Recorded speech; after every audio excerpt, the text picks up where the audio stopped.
So why the 5 extra minutes getting on the stream today? Well, because it's Sunday. Sunday. And I needed to make sure that I was ready for this because we've got quite a matchup to look forward to here.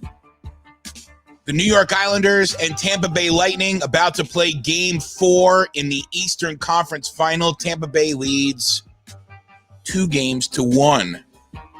The Islanders looking to tie things up here. I'm Brian Sklover. Welcome to Hockey Now Network's Watching Together. I appreciate you being here. I know there's other things on TV that people want to be watching, like Monster Jam, Sunday. But you are here, and we are getting ready to watch playoff hockey. And there's some notes to point out right off the bat here. First, if you've been watching the TV, the game's on NBC, of course. This should be a very aggressive physical matchup today. Already chirping in the warm-ups. You saw Pat Maroon and I think Luke Shen getting friendly with Matt Martin, and I think it was Scott Mayfield over there. Whoa. We're going to have some fireworks. I'll tell you what. I'm going to let Darren get his setup together over there. It looks like he's in the office. He is. Are you in the office right now? I'm in the office, man, but I'm wearing the home colors today. Yes, you are. Do you have a TV in there? No, and I'm praying this works because Spectrum is bugging out today. But I got it on the computer. Okay. Through, I think, Spectrum Online. Right. I got you on the phone, so I think it's going to work out. But if it doesn't, after the first period, I'm going home. You're pissed off and going to find a new environment for the remainder of the game. Yeah, it's already been slow today. Only Housewives has come out today, and I wonder why. Well, yeah, I mean, especially in that area of town in Dallas. Well, it's the first day of football season. All day, yeah. I mean, everybody's watching football. Yeah. I'm getting all kinds of texts from people. I think you text me that the Jets had like 23 yards of offense, and I immediately looked at my phone and I said, "Don't care." But I do appreciate the updates, and you weren't the only one to do that. Hey, does StreamYard have an app, by the way? No, it's all IP based, so it doesn't. All IP based. Okay, because it just when I do it on my phone, I still see the browser bar up top, and I can't get you in full screen. It's really it doesn't go to true full screen. I know that's frustrating. There should be a setting that'll allow it to go true full screen. I gotta suggest that. I'm gonna suggest that after. They always ask me any suggestions for improvements. I'm going to make sure I mention that one today. So prediction today, what do we got? Physical game? Prediction today, let's go by the certainties. We know what the starting lineups will be. So Tampa's putting out their deep, rough line. Barclay Goodrow, Blake Coleman, and Yanni Gourde, along with Ryan McDonough and Luke Shen, Vasi and Metaphor. And the Islanders are running their deep, tough line with J.G. Pageau, Matt Martin, and Cal Clutterbuck, along with Nick Leddy, Andy Green, and, of course, Semyon Varlamov in net today. So is Brandon Point back? Braden Point, he is in the roster today. Aaron had me thinking he might be scratched, but he was not scratched. So he's playing. Okay. He is in. But Casey Cizikas is still out for the Islanders. And Michael Dalcol comes out of the lineup, and Derek Brassard goes back in. I think that's the right move. So it's the same lineup from Friday night. No, it's not, because Friday night you had Michael Dalcol in, and you had who else was in there? Leo Komarov. Leo Komarov is okay. He's still in for today, but no Andrew Ladd. Andrew Ladd is sitting out today also. Andrew Ladd wasn't in on Friday. He wasn't? No, he wasn't, because Derek Brassard was in. That's right. Okay, it's on my screen here, so I think I'm okay. All right, we'll see where it's going. And if I'll do the work to sync up with you. We'll all take that on for ourselves. Oh, that's my. So they're about to drop the puck. They are about to drop the puck, and there's a lot of jib jab. Blake Coleman and Matt Martin. Let's look for this right off the bat. Wes McCauley's like, boys, let's not do this here, boys. Here we go. Didn't I tell you opening face-off? I said it. Right off the bat, nothing right off the face-off, but we'll see. Puck is down. I got 54.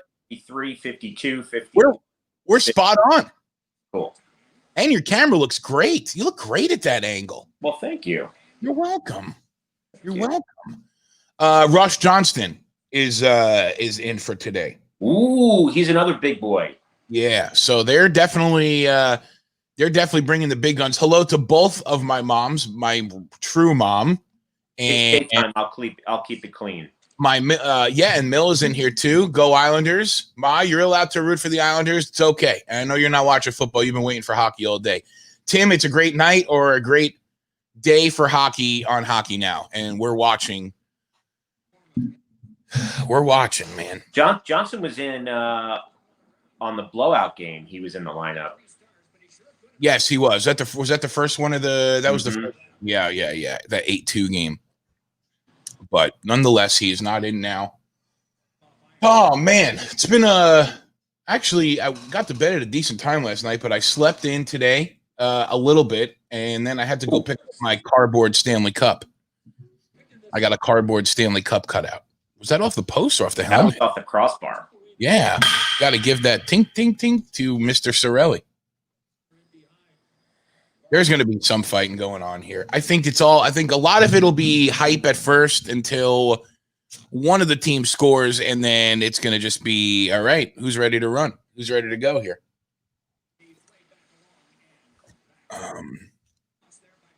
So how late are you at the office today? Well, whenever I decide to leave. Fair enough. I mean, if it's quiet like it has been, I might leave when the first intermission comes on. How far are you from the house? Oh, I live 3 minutes away. Oh, cool. Excellent. Yeah. So you could be home in time for the second intermission. Yes, I would. So nice. Hoping that we get some more of this today from you. That's what we're looking for today. More smiles and fingers up. More yeses. Oh. And the over-under, did somebody say over-under? Oh, Aaron was asking over-under on 80 penalty minutes. I thought he was asking how many times I played the video, but I'm not going to play that video very much anymore. How many penalty minutes? 80 penalty minutes. That's a lot. There's not going to be 80 penalty minutes. There's a lot of fighting majors in there. I'm saying under on that. Yeah, I'll take money on that bet.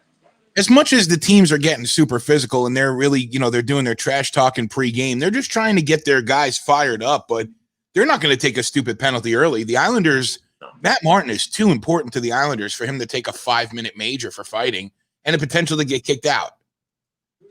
And a potential to give up a power play goal. Exactly. Oh, they got 60 the other night. Okay. In the last minute, all those misconducts and things like that. Misconducts do count. So, All right. There's Braden Point back in the lineup. And I can hear some of the play-by-play over there. Oh, sorry. Just a little bit. I'll turn it down. Yeah, you don't have to turn it all the way off. I know it's hard to watch without it, but. How's that? Better. Thank you. Oh, man. So, 2 weak goals last night that Vegas gave up. Yeah, Leonard. I'm wondering if they're going to go to Flower tomorrow night just to switch things up. I know a lot of the guys that were on the stream were saying you don't switch to him. I think Ron was saying that. Good. I mean, it's just that first one was really weak. But I mean, the guy only gave up 2 goals and 1 goal in the last game or something, so it's like right. He's still playing well. The team's score. But yeah, I mean, the team's got to score. So if you're talking about changing something when it comes to the Vegas Golden Knights, we talked about it last night. There's really not a ton of depth there. At least it doesn't seem glaringly obvious that there's a lot of depth there in Vegas. So the smart thing would be, in order to make some kind of emotional move, you'd have to start, change your goalie up. Of course, that I'm not the coach, and Peter DeBoer will probably make a decision on that. I would imagine that he's going to make some kind of decision, even though Vegas fans don't think he does very much. But they got to do something to shake it up. I mean, they're on the wall. Dallas could be winning tomorrow night. Yeah, Dallas could be headed to the Cup tomorrow night. And sitting and waiting for a long time to the end of this series if it's tied up today. Yep. I don't anticipate the final. Well, I mean, it just all depends on when these series ends. So, but I still. I'm still as torn as I was the first time I had to comment on this series. I know what the Lightning are looking for. I know what they're capable of, but I know the Islanders, when they play their team game like they did the other night, they can definitely take it to the Lightning again. So I do think that this series is going to go 6 or 7, and that'll mean that should Dallas win tomorrow night, they'll be sitting for at least a week. Which wouldn't be a bad thing for them to rest up. That would make them dangerous.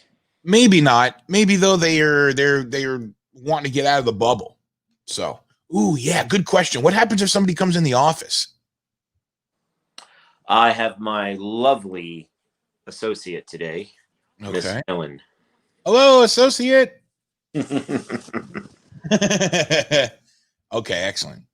So we won't be able to watch you interact on the live stream today. Hockey. You don't want that anyway. Yes, I do. I like watching all those things. I like seeing people in their element. 4 shots on goal for the Lightning so far. Nothing for the Islanders. I think everyone's still trying to find their footing. It's also an afternoon game, which you haven't had for a while. And those games are always hard to. Do you like afternoon games, Darren? You have any opinion on them? No, I think this is absolutely ridiculous to have a 3:00 game on a Sunday. Yeah. I think afternoon games are just, they're different, the different rhythm for your team. And I get it. Both teams go through it. So there's no true advantage one way or the other. But playing afternoon games does change your whole rhythm and just, is no one going to take the okay. Didn't look like anyone was taking the face off. And there's Uncle Leo. I never liked afternoon games. This at least a 3 and not a noon, but you're not taking a morning skate. You're not getting loose. You're going to the rink and you're playing, and that's it. And that I don't like. On the other hand, I understand the reasoning. They're not going to go up against Sunday Night Football tonight. So because of ratings. Yeah, ratings and money. I mean, again, I've said it from the beginning. I think all of us know this, but a lot of the reason that there's sports on TV right now at all is to clear the Discover ads and the Bridgestone ads and the great clips and truly hard seltzer dasher board ads that there's agreements for. And they have to clear those agreements, or there's a lot of money that goes back the other way. And NBC's not trying to do that. And they're definitely going to protect their NFL money because that's the bread and butter in this country with sports. Everyone knows that. That's a long-winded analysis. That's my first real long talk of the day. Uh-oh. Let's see some floor plans. Tim's interested in moving to he's interested in Texas.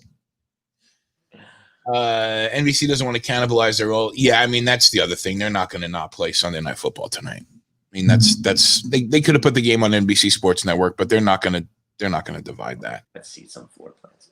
That's funny. So you bought I remember you posted a picture, you bought some condo or something, but then you said you guys didn't, and you bought somewhere else. You bought a pre-existing home somewhere else? Yes, we were building a house down in Lake Nona. Are you familiar with where Lake Nona is in Orlando? Sure. Yeah. So in Laureate Park, which is the newer neighborhood, the technologically advanced neighborhood, and all those kind of things, we were buying a house in there. It just wasn't the right opportunity for us. It was too far it's too far away from all the things we like. All the things or the kind of lifestyle we live. We want to be closer to city center. We get an energy from the city. We want to be closer to the hustle and bustle. And was the sales really pushy? Is that why you went forward, or no? It was Tavistock was the Tavistock group that has Lake Nona, and it was David Weekley. They weren't pushy at all. I mean, we just wasn't there. It wasn't the right thing for us to do. It wasn't the smart decision for us to build the house that we started doing, and we were able to get out of it. And we also,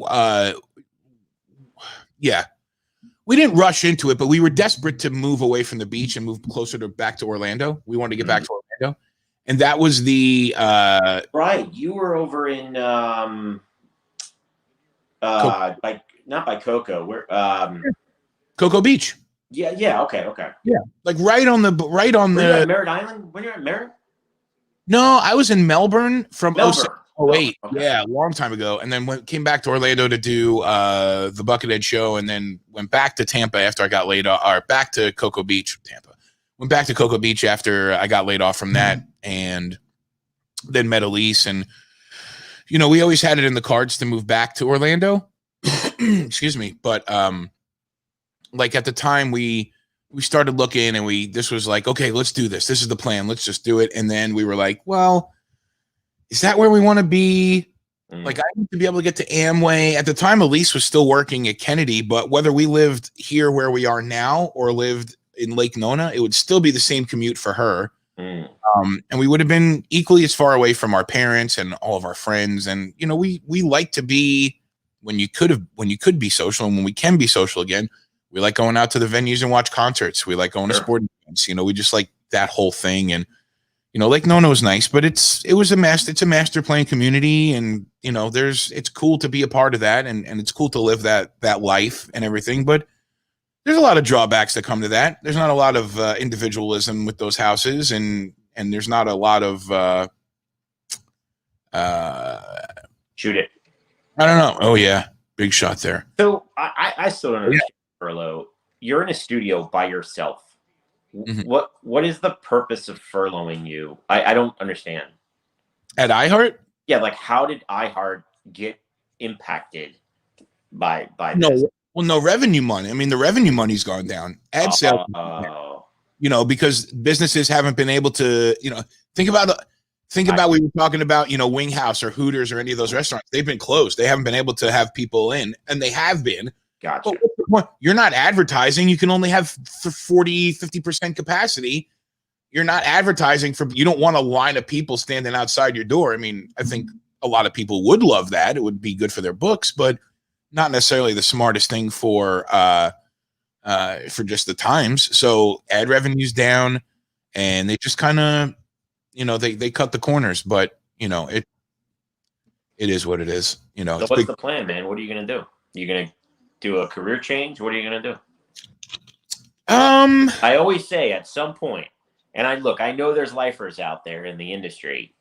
Yep. But there does come a time when you hit that crossroad where you say to yourself, do I keep going down this path in radio, or do I splinter off? And it happens to all of us. It does. You might stay the course, you know, and I was there. There was a couple times that's happened. I mean, this is an incredibly candid conversation. I'm fine with it. But there's a lot of things I've never really shared with anyone or a public or things like that. But when I first moved back to Orlando, I had an opportunity with one of the cannabis, with one of the medical marijuana treatment centers to join one of them and then go work there. And if I would have jumped on that opportunity 2 years ago when we moved out here, you know, I might be managing a store or a high up in a company or something like that. I mean, it's happened that fast, but there's just a lot of, there's things I enjoy doing. You know, Darren, I come from lower middle class. So money and objects and the finer things, I never really knew what those things were. There had to be an element of balance between happiness and cash. Sure. And you know, at this point in my life, and the woman that I met and that I'm in love with, her, you know, her ceiling, because of her college, because of her education, and because of her talents, and because of her you know, just her, the person she is, her ceiling with success, although different, is a lot higher than mine is. And it's not, I don't admit that I'm not capable of things I know what I'm capable of, but, you know, part of our family that we're growing is, you know, my ability with flexible schedule to be able to allow her to do all the things that she needs to and wants to do to achieve her goals and our goals ultimately as well. So he's your sugar mama. I mean, I don't know if I want to use the word, it's okay. Sugar, but you know, I mean, I love my wife more than anything, and I want to do everything I can to help her make her dreams come true and her possibilities realized. And she does the same for me 100%. What's up, Ryan? Good to see you, man. Welcome back. It's been a while since you've been here. Well, I'm a firm believer in you have to do what makes you happy. And if you're passionate about something, you got to go for it. You got to go for it until you get to a point where deep down you feel like it's the end. But if you don't feel like you're at the end, you keep going, man. You keep going and you keep fighting. And that's what I think I'm planning on doing. That's what I'm doing this. I mean, look, dude, I've been doing this stream for 44 days, knowing I'm not going to get paid for it. Mm-hmm. But at the same time, when I develop these things, I mean, I love developing shows. I developed a 90s music show Oh, He should have shot that, not passed Oh. it. See, it's those things that drive me crazy. I know. Because let the rebound go where it is, and maybe you have a blue shirt near you. Right. Hate that. You know, it's I don't think you know what the hardest thing about watching a sport is the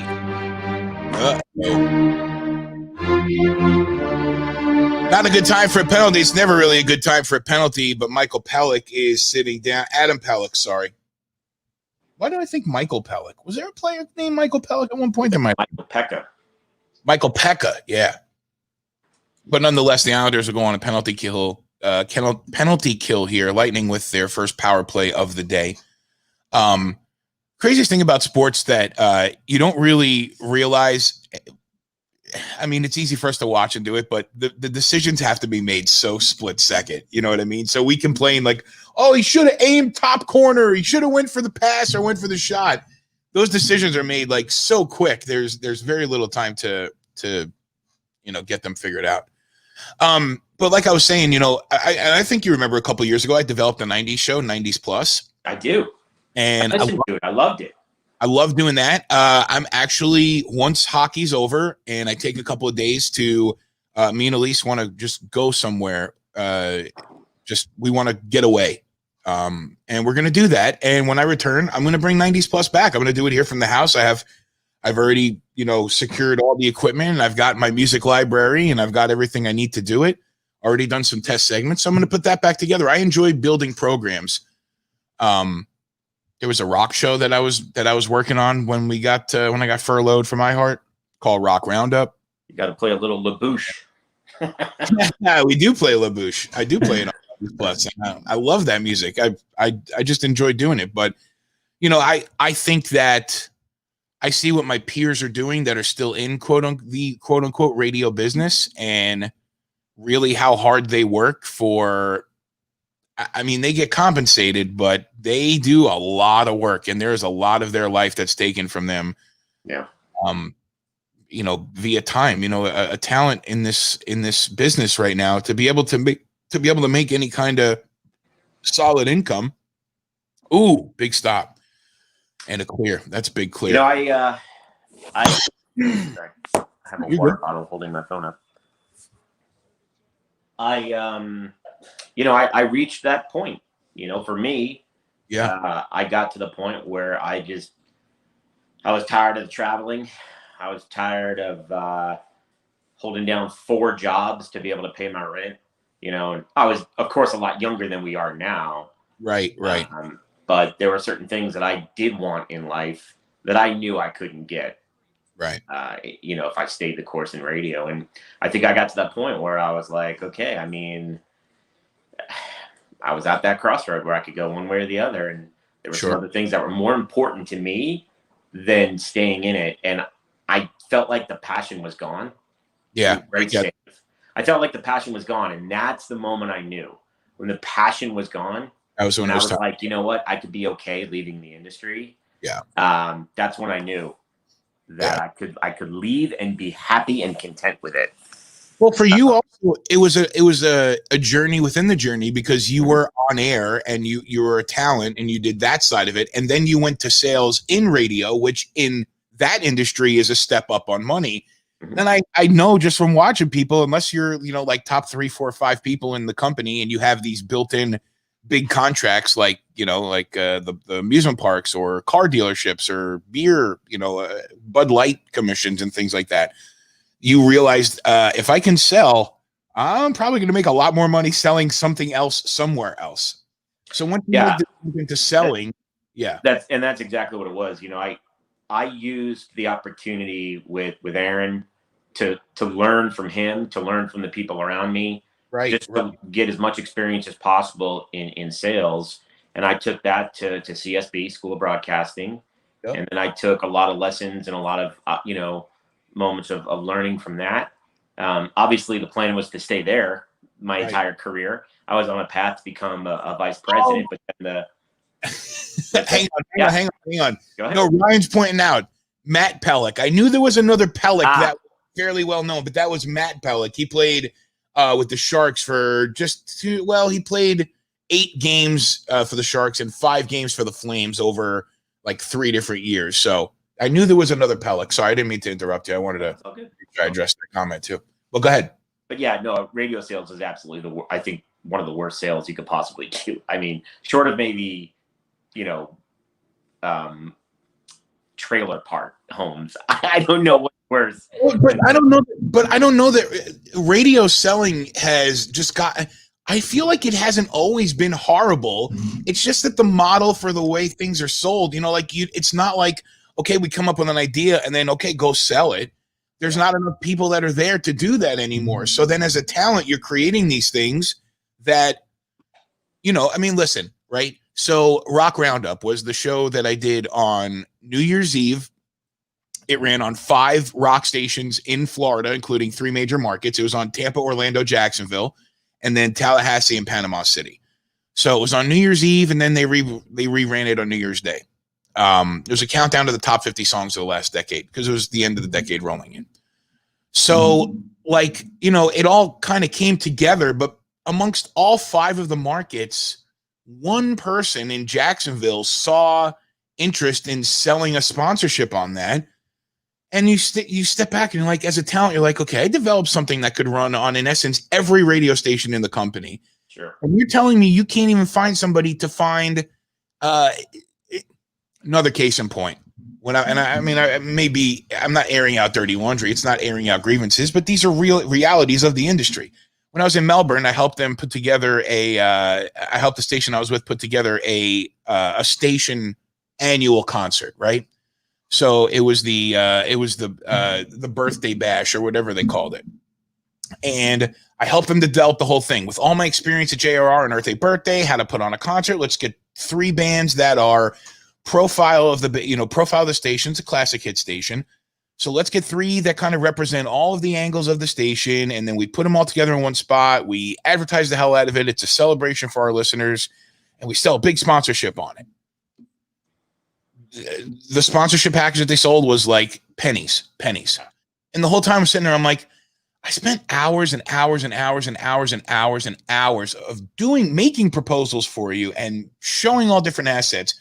You couldn't find one client that saw interest in a dime per mention. Like it was at least 50,000 mentions over the course of 4 months. You can't find somebody that finds value like a dime per mention to get like $5,000 out of it, or whatever it is. 10. It's a very tough sell to sell an intangible product. That's very true. And it's not so much hard to sell it.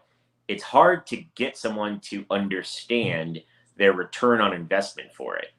Right. There's nothing that they could see, feel, or touch. But as well as I do, because we've been in the company of great radio salespeople that, look at Focus. He could sell anything to anybody at any time. He was kind of right. You have to get them to be interested in taking interest in not hitting a home run, but hit 5 singles and score 2 runs instead of hitting 1 home run. Right. It's so like that. One thing that I still carry to me with me today in terms of marketing is TOMA, top of mind awareness. And that's what you have to sell when you're selling radio, when you're selling airtime, that you want the prospective buyer to think of your product or show or whatever you're selling. You want them to think of you first. Right. So the first thing that comes to mind when you think of soda is what? Coke or Pepsi? Probably Coke. Right. Coke. Yeah. 9 times out of 10, you're going to say Coke. So it's that top of mind awareness and that branding. And that's why so many companies spend so much money on a Super Bowl commercial. They're not going to get, someone's not going to buy more Coca-Cola because they see a Super Bowl commercial. But the top of mind awareness continues to infect your brain so that you think of Coke first. And that makes sense. Yeah. So you have to have someone that understands that process. So if they're selling your show, if they don't know that and they don't know how to present it to the client, you're dead from the start. Exactly. Oh my God, Ryan, I just put this on. Belfast Giants. You guys have a guy named Elgin Pierce. He played with the Icemen a couple years ago. Very familiar with him. That's all. The Jacksonville Icemen. Oh, yeah. Eight 5:57 left here in the first period. That's right, Iceman. Sales talk. I am dangerous. Aaron said he's buying whatever it is you're selling. Well, then.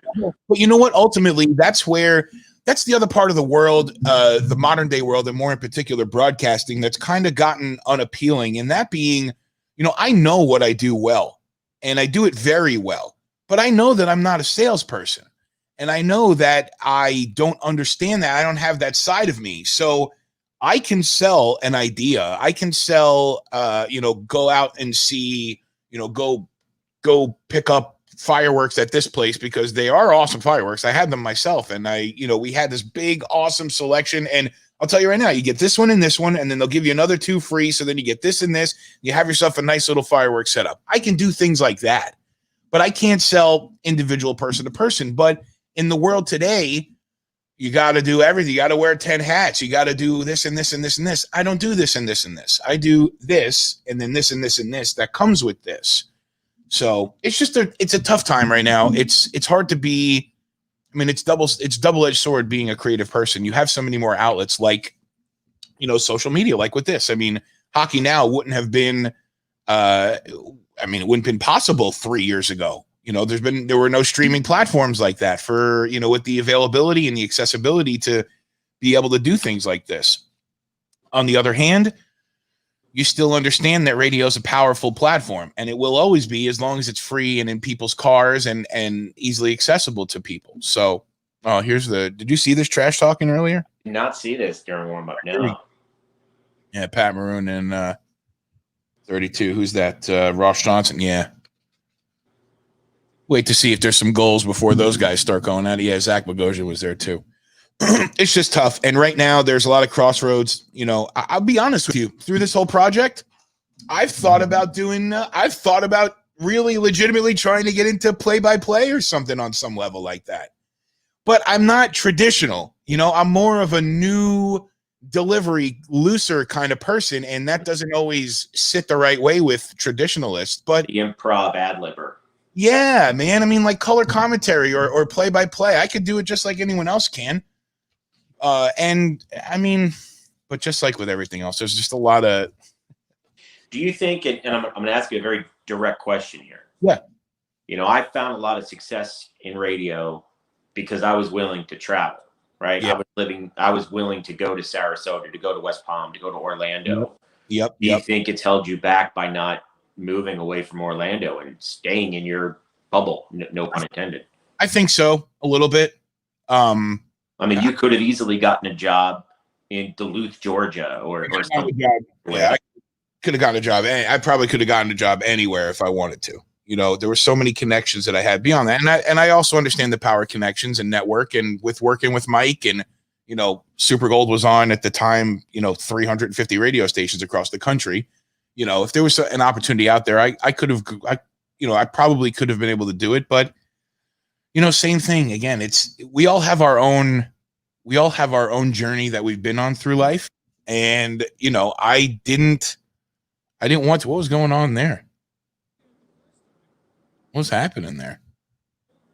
That was weird with Barclay Goodrow with the stick. And what's Pat Falloon reaching for? Another stick.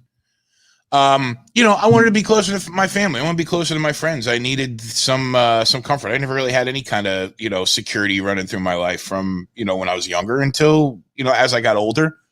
Didn't want to be away from my mom or my family. Didn't want to be away from my friends. Also had some anxiety about, doing something like that on my own. But yes, if I would have taken Bob Berry's advice like year 2 and gone, the trajectory could have been incredibly different. Before I met Elise, my goal for 2015 was to move to Denver, and I had an interview at a station in Denver too when I was out there, an intercom station, the River, I think it is. So I had it out there, but again, I met Elise. I wanted to be married. I wanted to be in a relationship. Never felt that in my life. I love my wife. She is my life, and we have our families here, and we talk about it. We talk about opportunities elsewhere, especially right now in the world we're living in. It's like, all cards are off the table and everything is possible at this junction. So, I had a system in place when I was in my 20s because I knew I would be chasing jobs, around the state or the country. I could pack and move myself within 6 hours. So Really? I never had heavy furniture.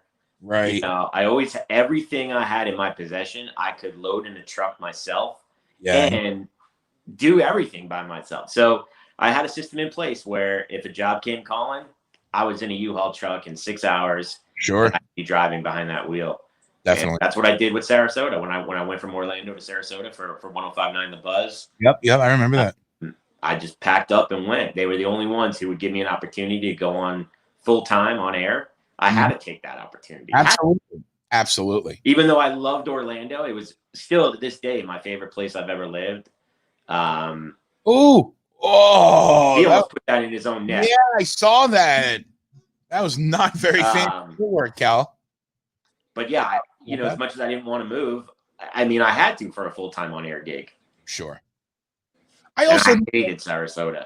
Hated it.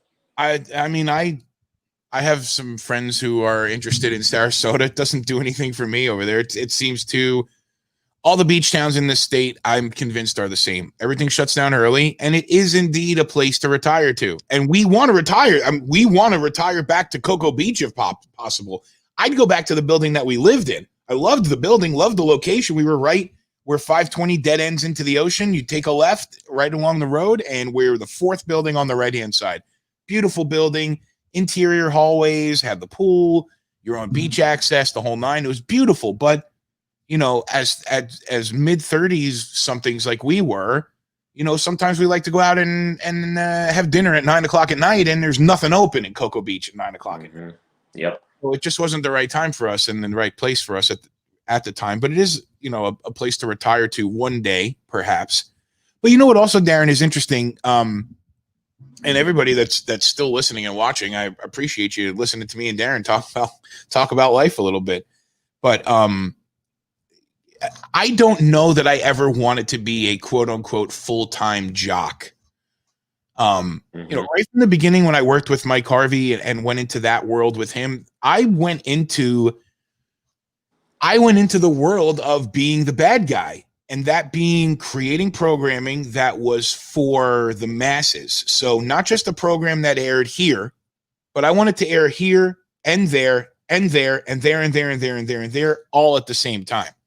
And that's what Mike Harvey did. And that's what we did with Super Gold and the Mike Harvey Show. I mean, we when I'm 80, we'll head to the coast. Elise is 80. 40. You got a ways to go for that. Years? No, 51 years, babe. I'm trying to win points back with her.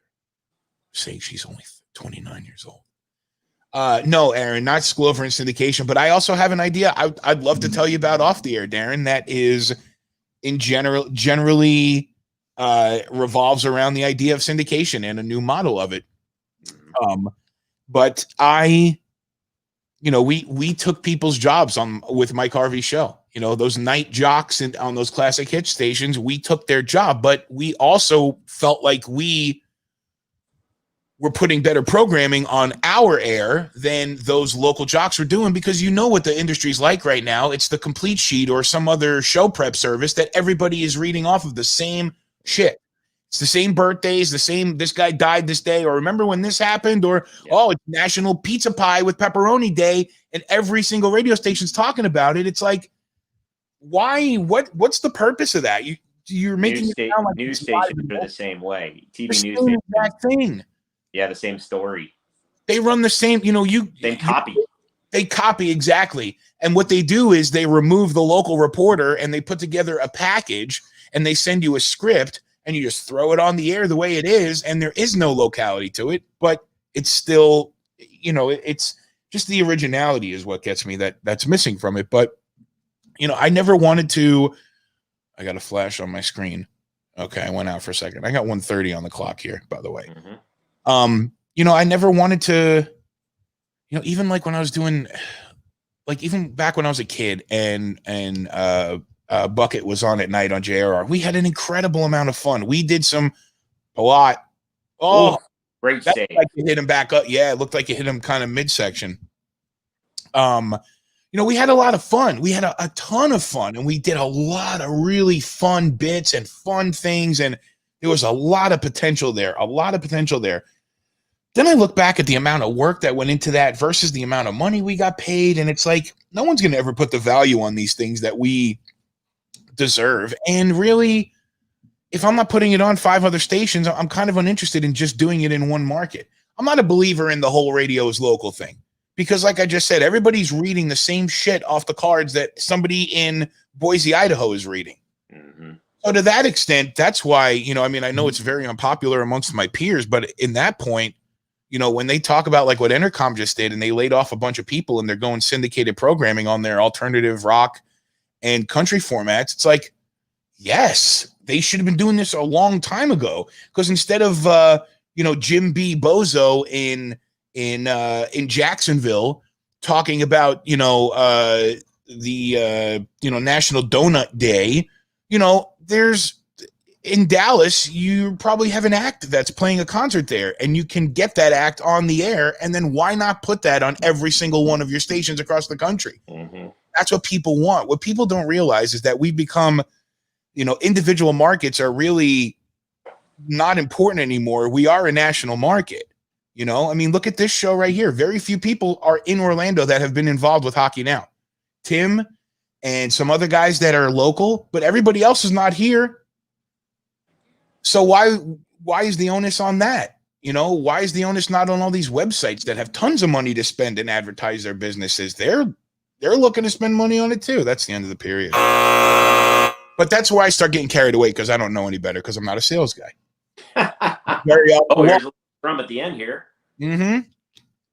Right guys on the ice for that. Who's Yanni Gord tussling with? Is that Clutterbuck?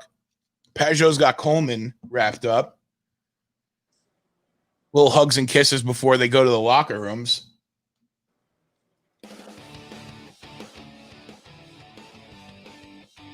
Oh, Yanni Gordon.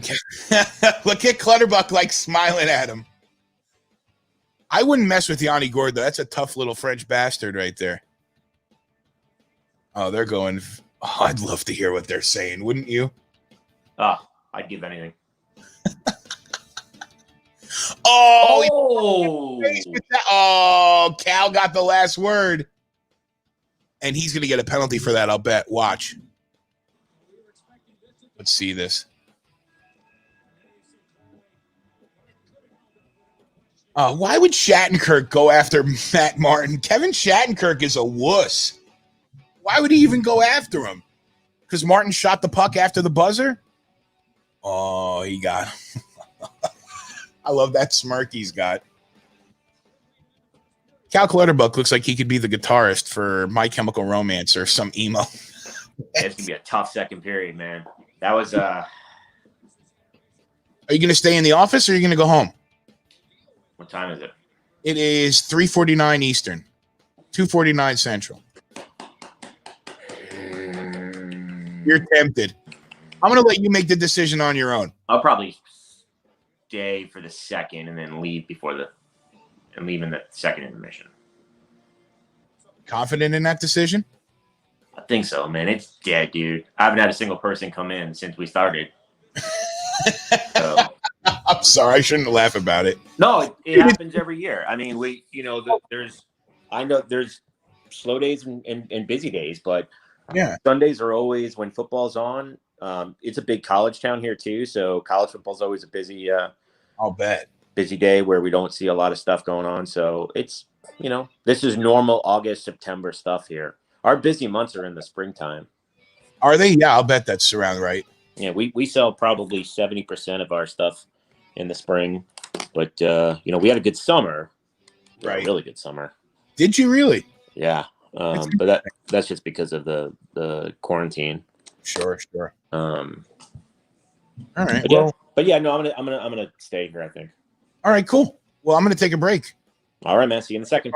See if we can find something else to talk about other than boring old radio industry, which I, by the way, love talking about. I truly love talking about it. We'll have to jump on when me and Josh are going to put a show together, and he'll have to come on and tell us the benefits of going through sales instead of staying on the air and slaving through life just to get your name out there. I could show you the car I drive. I could show you the pool I'm building in the backyard. I could show you the Right. house. Whoa, Matt Martin. My wife's purses. Matt Martin is he got a penalty there at the end. So it looks like the Islanders will start shorthanded in the second period. Wow. I don't think that that's a fair penalty. Too much other action was happening there, and Shattenkirk shouldn't have gone after him at all. But anyway, we'll talk here in the second period, dude. Cool, man. See you in a bit. Enjoy. It's Hockey Now Network at Hockey Now Net, Facebook, Instagram, and Twitter, right, Andrew? Hit that subscribe button and smash that like button and do that. Go ahead to twitch.tv/Hockey Now Network. That's the preferred stream. It's a little bit better of a quality, and you get it about 8 or 10 seconds faster than you do on the other forums as well. And Cal Clutterbuck's getting one? Who's getting penalties from the Lightning? Someone's got to go back the other way. We'll keep an eye on it. It's Hockey Now. Talk to you in a few.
I see Edmonton on my television, which means we're getting ready to come back here for the second period, Game 4, Islanders and Lightning. As you see on your screen, it's tied at 0. Excuse me. God. This Pepsi Zero Sugar has what it lacks in sugar, it makes up for in gas. Definitely. So after all the penalties go, I'm going to take the stats off of the screen so that we don't get anything spoiled from us. But after all of the commotion and whatnot, at the end of the period there, it looks like the Islanders will be on a penalty kill. Yanni Gourde gets 2, Matt Martin gets 2, and Cal Clutterbuck gets 2 as well. Puck's down, and we're underway in the second period. Darren's in the virtual studio. I'll get him up here in just a quick second. Look at this. I got an offer to be famous. Want to be famous? Buy followers, primes, and views on... Wow. All right, cool. Yeah, Aaron, let's do it. Let's become famous. Yeah, let's buy our audience. So he gets an unsportsmanlike conduct because he shot the puck after the horn. Is that what they're giving it for him? I think that is accurate, yes. But nothing to Kevin BS Shattenkirk. call, man. Yeah, nothing to Kevin Shattenkirk for going after him either. That's a BS call. Yeah, I know. What's up, Tim? This is the playoffs. How's it going? Yeah, I mean, I agree. It is the playoffs, and especially you're coming up at the end of a period. It's not like he was trying to, I'm not trying to be unsportsmanlike. He was playing the play. Go to the buzzer. I got Tim. I think I can hear your TV. Yeah, I'm turning it down now. Me too. I could turn it down. Excellent. You sync up? Yes, I got 18, 50, 49, 48, 7, 6, 5, 4, 3, 2, 1. 1840 on the clock. This always happens. What, are you behind? I'm usually ahead of you guys. Mm-hmm. But if I switch the channels, then I get stuck behind somehow. I'm at 33. What's 1840 plus a minute? 1840 plus a minute. Aha! 1840 plus a minute and 1 second would be 1941. Good try. Good try. You nearly got me. Wait, where's the spoon? Oh. Where's the spoon? Aha! Aha! By the way, they announced in the intermission that Mark Giordano, what are you doing? A commercial kitchen over there, Tim? What's that? I say exactly. It's like you in the commercial kitchen here or something. No, my wife's doing dishes. Sorry. She said sorry. It's okay. It's okay. She's doing the dishes angrily. There's no way to do dishes and not be angry. I do the same thing. I slam the dishes around when I take them out of the dishwasher and stuff like that.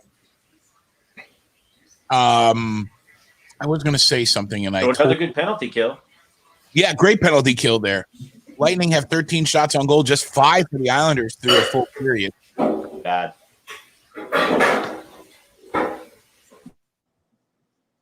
Wonder if I don't know, those end of the period scrums, they never tend to roll over into the next period. You get time to go into the room and chill out and lock down. Relax. Petey, it's not that bad when I clear the dishwasher, but I do get very aggro. I do slam the cups around. Order up. Oh, man. So, I haven't watched any football. Tim, have you watched any football today? I've not watched any of it.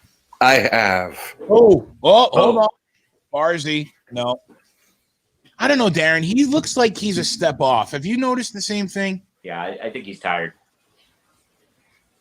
I fear for him. We talk a lot about him being in the island, on the island to take, some of the reins after Tavares left. But I just wonder if he can be the top guy or if he's more of like the number 2 guy in a 1-2 combination. Well, again, I don't think in Barry's system there is a top guy. I mean, I think they're setting up a system in place where, the whole team can contribute. But yes, he's a top line scorer. Right. But he's got a ways to go, man. I mean, he's still really young. I think he's showing the signs of fatigue. This has been a long playoffs, and we had that extra qualification round. Yep. After a 5-6 month layoff, whatever it was. So, these younger players may not be used to that. Yeah. Well, nobody is, but but I don't think he's a 30-goal scorer. If you're asking me that, he's not a 30, 40-goal scorer. See, now I think who is in the NHL anymore, Well, I think he could be that. See, that's what I think. I think he could be that. I just don't think he could be the stand up in the middle of the locker room and get the guys going kind of a leader. I mean, Tavares wasn't that guy either. I don't know. He's too young for that. He's you don't too make young. a guy that young captain. Well, I mean, some guys, there's guys that are definitely able to. I mean, Connor McDavid, it's Connor McDavid. I know that, but they gave the Mark Messier Leadership Award away in the intermission to Mark Giordano out in Calgary. So, that was a tricky ping-ponging kind of ball over there. No, I'm not. No ping pong ball talk. Okay, Petey, what is this? I don't like this sink. The counter's half-inch lower. Wham, wham, mommy's. Petey's ribbing on me. What a dick. I do get very moody about the dishes. Very moody. I mean, if there's one piece that's missing from this roster, it's a goal scorer, a legitimate goal scorer. And yeah, I'd say that. Brian, you do the dishes? I prefer to do the dishes and the laundry. Those are the two household chores that I don't mind doing. But we did get a new sink, and I'm still in my getting used to it period because we got new countertops. We got granite. No, not granite. We got quartz. Quartz is the new thing now, right, Darren? Quartz countertops? Yeah. So we got quartz countertops, but do you do them? Shut up, Petey. You don't do dishes at all. You don't have opposable thumbs to do dishes. But anyway, I'm sure Petey would lick them clean. You're onto something there, absolutely. But then his dad would be like, "Oh, these dishes are all grimy with dog." I'm very much a perfectionist when it comes to the dishes. If I'm going to wash a dish, it's going to be clean. I'm not a fan of water spots on the dishes when they come out of the dishwasher. If they have water spots on them, that means there's still dirt on them that the water is attaching itself to. Mm-hmm. That's how that works. So, but yes, I prefer to do the dishes. But I'm still getting used to the new sink, and we got a new faucet, and it's one of those where the hose is in the faucet, and you just pull it all down, and it's not like retracting this the right way, and it's just there's no splash guard, so I'm getting soaked, and I just I don't like taking a bath when I do the dishes, but I don't mind doing them at all. I'm guessing, Darren, you don't do the dishes in your home? Absolutely, I do. You do? Yeah. Got to keep my wife. She does so much for Holden. Right. So I try and pick up any slack that I can. So I'll fold the laundry, do the dishes. I cook. And she takes care of Holden, man. How is Holden? Are they excavating anymore today? Now we're finished with the dig. They do the steel and the plumbing tomorrow. Inspection on Wednesday. Gun night will be the week after. So yeah, we're moving along, but the dig is done. Nice. Are you going to find Jimmy Hoffa? Are you going to do? Can we do a live stream with you doing cannonballs and the first cannonball into your pool? Totally. If it's warm enough, we will. But Anna's going to make me crank up that heat so we can get at least one swim in before the winter. Winter. Do you get winter where you are? Absolutely. Yeah. You do? In Dallas? Yeah, absolutely. Yeah. It gets cold here. Yeah. I mean, we'll have, it doesn't last very long, but we'll have a good couple of months where it's in the 20s, 30s. What? Sure. No, you get snow? We haven't gotten snow in a long time, but when we first moved down here, there was a big snowstorm. The last one that I can remember was 2015 was the last time we got a snowstorm. Aaron was just saying the last time he was in Dallas, it friggin' snowed. Same here. friggin' snowed. Really? What was that? Do you remember what year? Yeah, When they hosted the Super Bowl. Well, yeah, that was the famous ice storm at Cowboy Stadium. We get a lot of those. We get ice storms here. Really? Delayed penalty. The power play here. What was that? Was that? What are you doing? That's Barzal. See? He's overthinking. He's got too much. He's putting too much pressure on himself right now, I think. Yeah, for he's sure. the leader of the team, and he doesn't need to. But if he's not, then who is? Wow.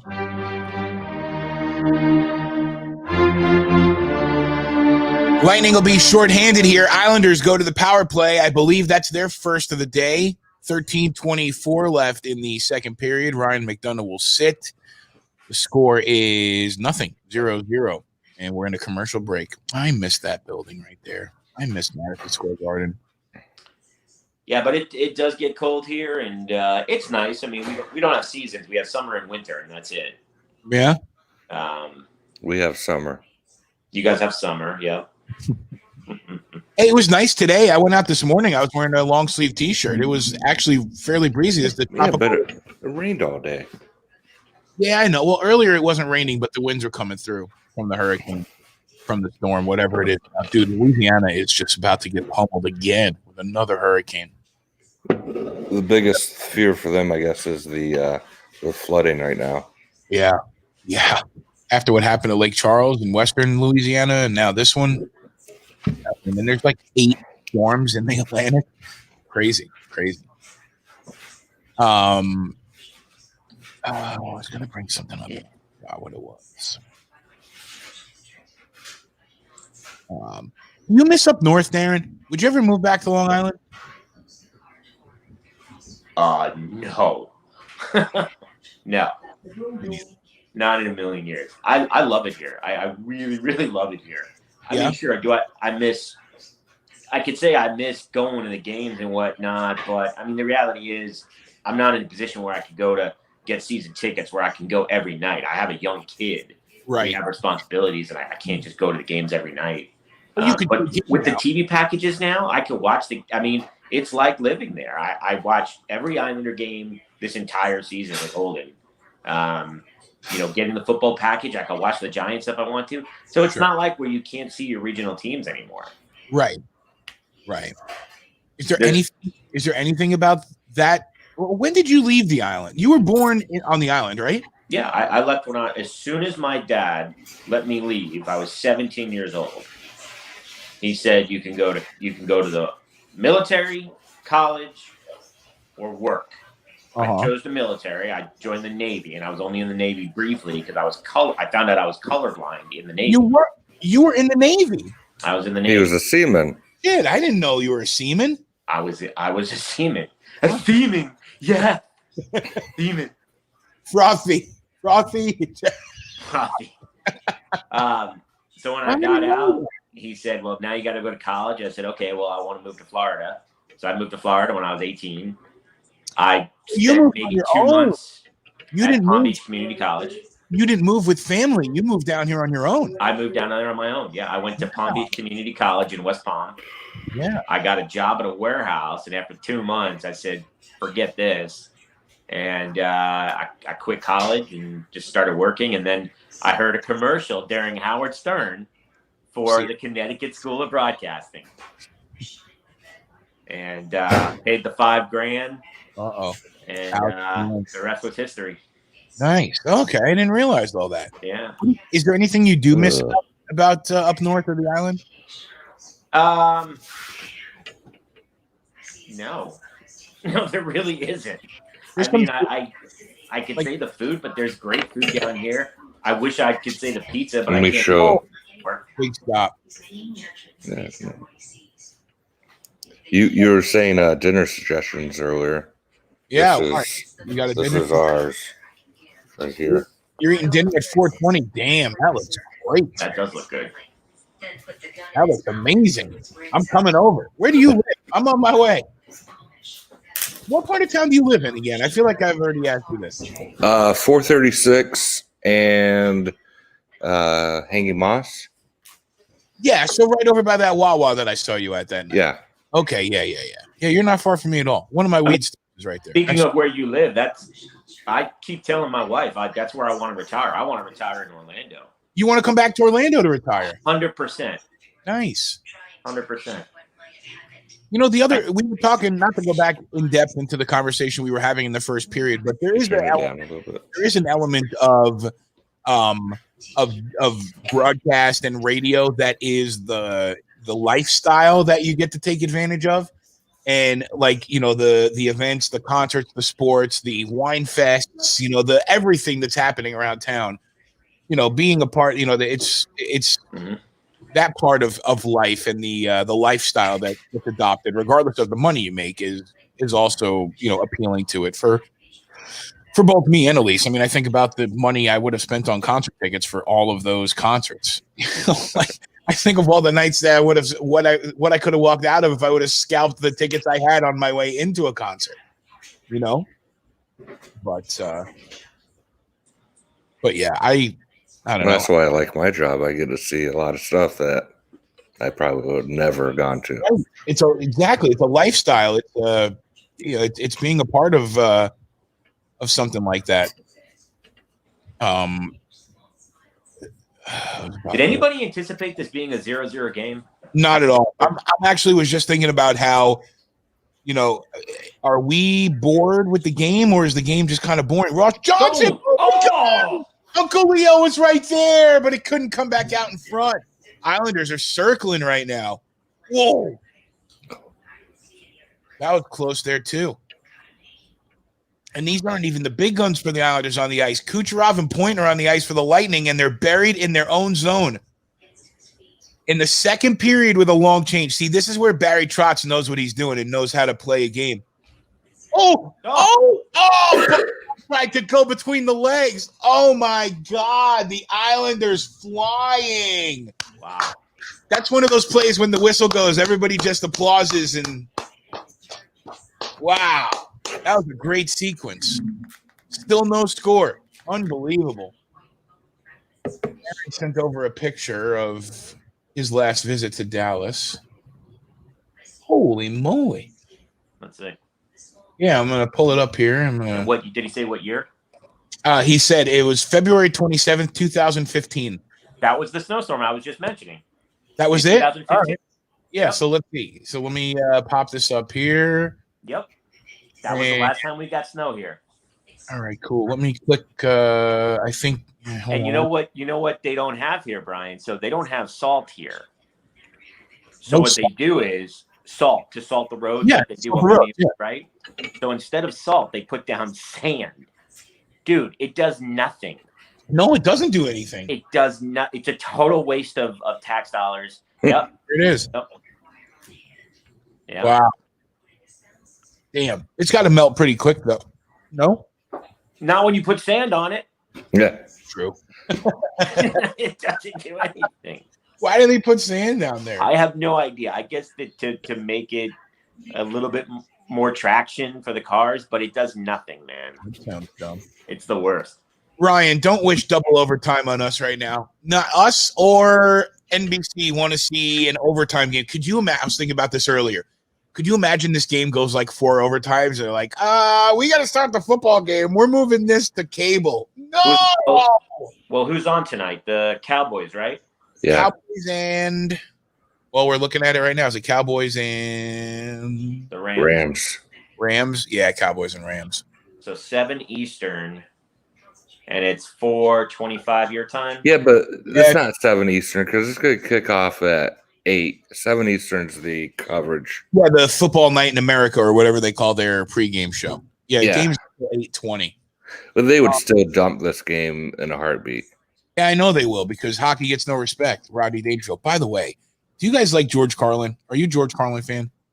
Sure. I watched Back in Town last night from 1996, and I swear to God it was recorded yesterday. I mean, like, the things that he was saying and the way, like, just the thoughts and everything, like, it was really incredible. Really incredible. I watched last night. You watched Back to the Future. Did you? Yeah. It's one of my favorite movies ever. If you go back and you watch a lot of Lenny Bruce stuff, it's the same thing. A lot of it to today.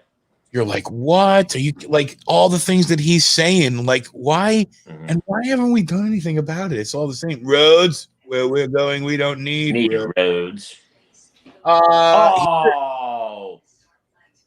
Barzal went down. All right, let's. So they call it unsportsman because you shoot the puck a half a second after the horn, but he clearly trips him, and you don't get a call on that. So center ice. So wait a minute, I'm confused here. Like, what? Which games are? Ron, what the hell's going on? Because I'm looking at NFL.com and it shows that Philly and Washington hasn't even is 10-0 right now. Is that accurate? Yeah, you have to hit the refresh button in on the internet browser. I did. I know how to use it. It's still showing me. That's wrong. I'm looking right now. That's a slash. Oh my God. I'm like in Darren's color coordination with the Islanders with the orange tie. This is ridiculous. Oh, respect, Dan. I'm liking the tie though. I'm liking the flow. I like it. So it looks good. This is insane that they're not calling these. Well, here's the deal. The way I see it right now, like the Islanders only have 7 or 8 shots. I mean, Dallas had nothing going until a turnover, so the Islanders should win. Oh! Yeah! Yeah, I called it. See, I said the Islanders should win. Yeah. That's it. Ron's here, and the Ron, Islanders. don't you dare get off the stream. You're good. Bye, everybody. Brock Nelson with a goal. Let's take a look at the replay here. Vassy with a poor play on the puck right off the bat. I said that the other day. Sometimes he makes bad decisions with the puck. That allowed the Islanders to keep it in, and that was all Brock Nelson. He had 3 players on him that he was able to avoid. Wow, what an effort. What a shot and goal. Incredible. What a goal. They got to back this up. They got to show him that they got to show the sequence. Yeah. Look at him. It's unbelievable what he did. What started with Vassy going for the puck behind the net, flubbing it, turning it over to Beauvillier, who got it to Brock Nelson. Wow. Where did Ron go? What happened? You leave? He just took me out, Derek. Why were you even looking there? He just took me out like that. No, I'm not. I'm trying to see what the Tom Brady era is underway here in Tampa. So I'm trying to see. Wow. That is so 2020, by the way. Tom Brady wearing a different uniform. Oh, my God. Another one? Blake Coleman. You have to be kidding me. There's a fight. Oh, Matt Martin. You have to be kidding me. I'm so far behind. Oh, no. I don't believe that. I got 8:18. The clock is stopped here. Oh, is ready. Man. Oh, my God. I want to see the replay. Wow. What happened here? So that was just a big clearance, and Blake Coleman gets out. Long stretch pass. Wow. And it's like Martin's going after. I mean, I don't know. I heard. I didn't see the very end of the period. What happened with Martin shooting the puck at the end of the period? It was he came into the zone with like a second left, and the horn hit as he was shooting it. And then Kevin Shattenkirk took problem with that, so he went after Matt Martin. I don't know why Shattenkirk thinks he should go after Matt Martin. I mean, say what you want about whoever. There's no homerism, but Matt Martin is a tough son of a bitch. Maybe one of the toughest in the league. I agree. A buddy of mine told me that's an Islander fan. He grew up on Long Island. He said that he shouldn't have shot the puck at the end of the period, but you just know what it's going to lead to. It's so yeah. But it was just real. Half a second. 15 seconds between goals there, and oh my God, did they get that? So, you got to be kidding me. Ron, go away. You got to be kidding me.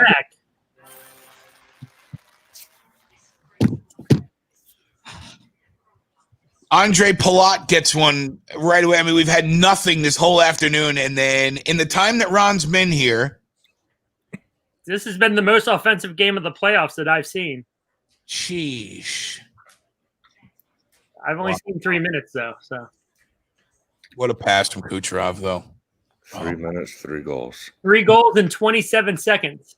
27 seconds. I don't believe this. Oh, my God. Wow. I don't believe this. Another one.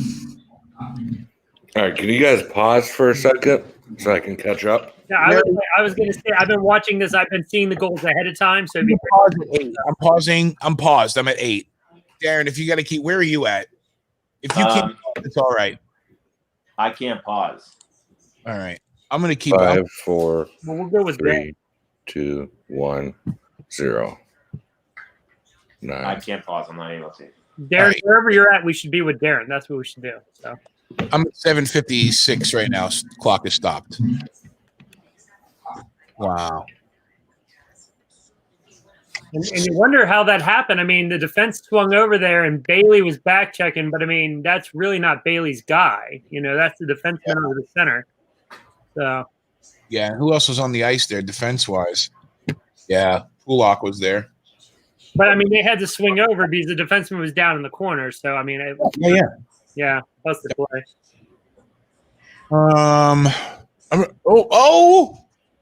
Islanders trying to get one back. Let's go. I'm way ahead of you now. Where are you at? 7:30, 29, 28, 27. Yeah, I'm dragging about 10 seconds. Well, now I can't react. I have to. No, you can, dude. You can totally react. It's your team. Yeah. I'm gonna probably catch up to you, Darren, if that's all right, Tim. I know that's fine. a pain for you, but there's some. It's pretty heavy what's happening right now. If Darren was a Florida fan, I'd say whatever, but he is an Islander fan, so there you go. So Darren, what is your clock at? 57, 56, 55. Okay, so you're like 2 seconds ahead of me still. I'll have to 54. Puck is out. Yeah, puck's out 54. Puck is stopped. Yeah. I'm trying to reset my TV right now. Darren, so there you see him, huh? I can't believe you gave up 2 goals like that so quickly. What did Mom say about Mr. Ron? PD's over here. What did I do? I don't know. I don't remember, PD. What was your problem? Power play. Did that go up and out? It did. Yep. I'm more interested. It's Kevin Shattenkirk. 2 minutes for delay of game. The Islanders will be back on the power play here, looking to level up. Level up.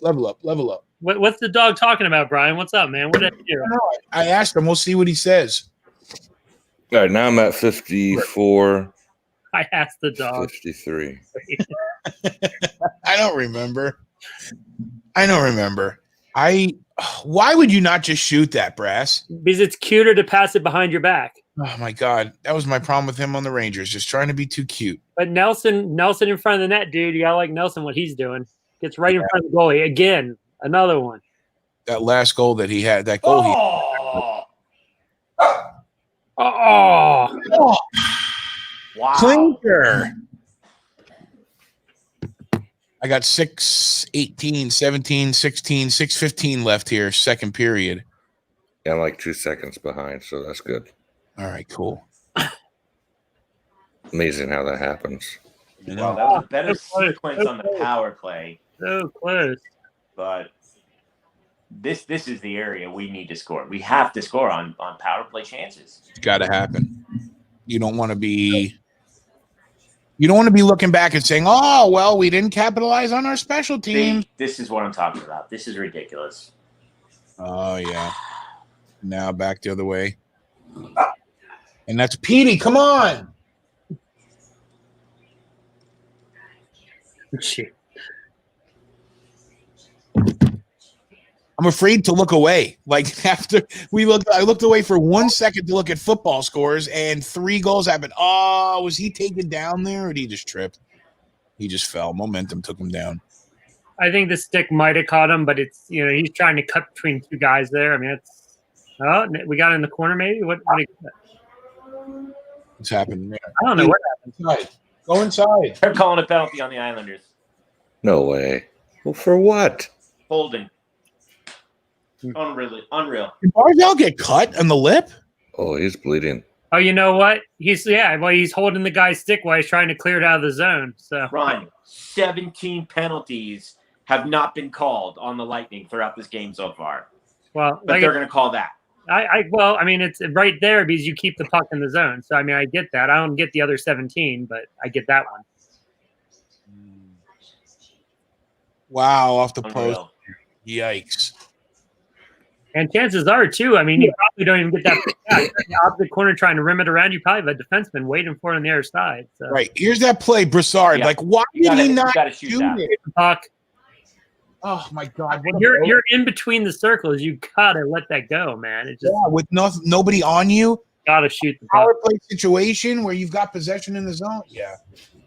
Yeah, see, the NFL site is all messed up. I'm looking right now, and it says the Eagles and football team. It's 10-0 second quarter. I know how to use the internet, and it's just whatever. I'm going to a different website. Yes. It was incredible that the Washington football team beat the Philadelphia football team, and they were down 17-0 and put up 27 unanswered. It was crazy. Wow. I'm sure it was very exciting. The defense had 8 or 9 sacks. It wasn't bad, actually. And trust me, from a football team perspective, I don't talk too much about it. It was kind of nice to see after all the crap that you deal with as a fan of the team. So. Yeah. Oh, Varley there with a pad and out of the zone. Nice stop. We got a Tampa power play for about $1.05. Wow, Cam Newton had 2 today. Wow. There you go, Darren. That was good. Oh, big stop. I didn't talk to Darren, but he's with me, so it's all right. So I'll just I'm at scores. I'm at 4 minutes here in the second period. we're a couple seconds ahead. So. I'll get caught back up for the next period. Oh, big drive, but it goes out. Well, it doesn't go out. Polak keeps it in. Now Kucherov's got it. Got by a forward covering the point there. Oh, Victor Hedman. He's not afraid to shoot it. No it's in there. Oh, he doesn't have it. Oh, he does. Where is it? Where is it? Oh, it's loose. Oh, he lost his helmet, so they whistled down. You have a Nelson like whacking there. Oh, here we go again. After Kucherov too. They're trying to get him on edge. I don't know if that's a good thing or a bad thing. Petey said that Mr. Ron is not a good luck charm for the Islanders. What are you talking about? I watched all the damn Caps game in the first round. It worked out for you all, so shut up, dog. True story. Hey, don't tell him shut up. Shut up, dog. Step on the dog, man. Crap. Don't step on my dog. You don't even say that. Come on. Dude, man, if I take a misstep or something like that, that'd be horrible. It's all right. Yeah, it would be. But what a save. Petey's got a big burly dad that loves and protects him. So that's come on. He's the one that started this, okay? Give me a break. Come on. I don't know. Well, we'll see. We'll see. I mean, at the same time, I think Petey could probably stand up for himself at the same time. So I'll stick Brother Bernie on him. It's all right. It'll be over. The Jets lost today. You know what? I don't even know why I'm looking. I'm looking at these scores, and it's Chinese. I don't know which teams are good. I see Cleveland lost. Okay, the Jets suck. Cleveland sucks. Hey, Pete, okay, buddy. The Raiders are the first Vegas win for them. Long ago. In dog years, Petey. Moving from Oakland to that's just all a joke to me. Why? Dude, the Oakland and LA area hasn't been able to support a team for knows how long. Then they build the Rams this gorgeous stadium. I mean, will they be able to support them? We'll see. Why is the move from because you move St. Louis out there, right, and then you have the Raiders that have been there. So why didn't they just move St. Louis to Las Vegas and keep the Raiders in Oakland? Because St. Louis went to Los Angeles, and Los Angeles and Oakland are 6 hours apart from each other. LA needed that's under. Yeah. Wow. Sorry. Yikes. Hold on.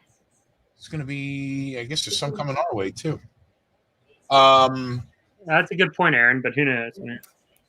Well, oh my God. Oh, that not go in? The puck.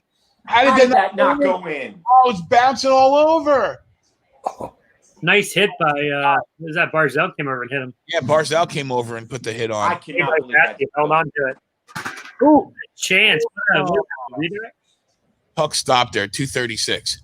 No, well, first of all, you can't just move teams here and there. There's not like okay, well, we're gonna do some strategizing and move this team here and this team here.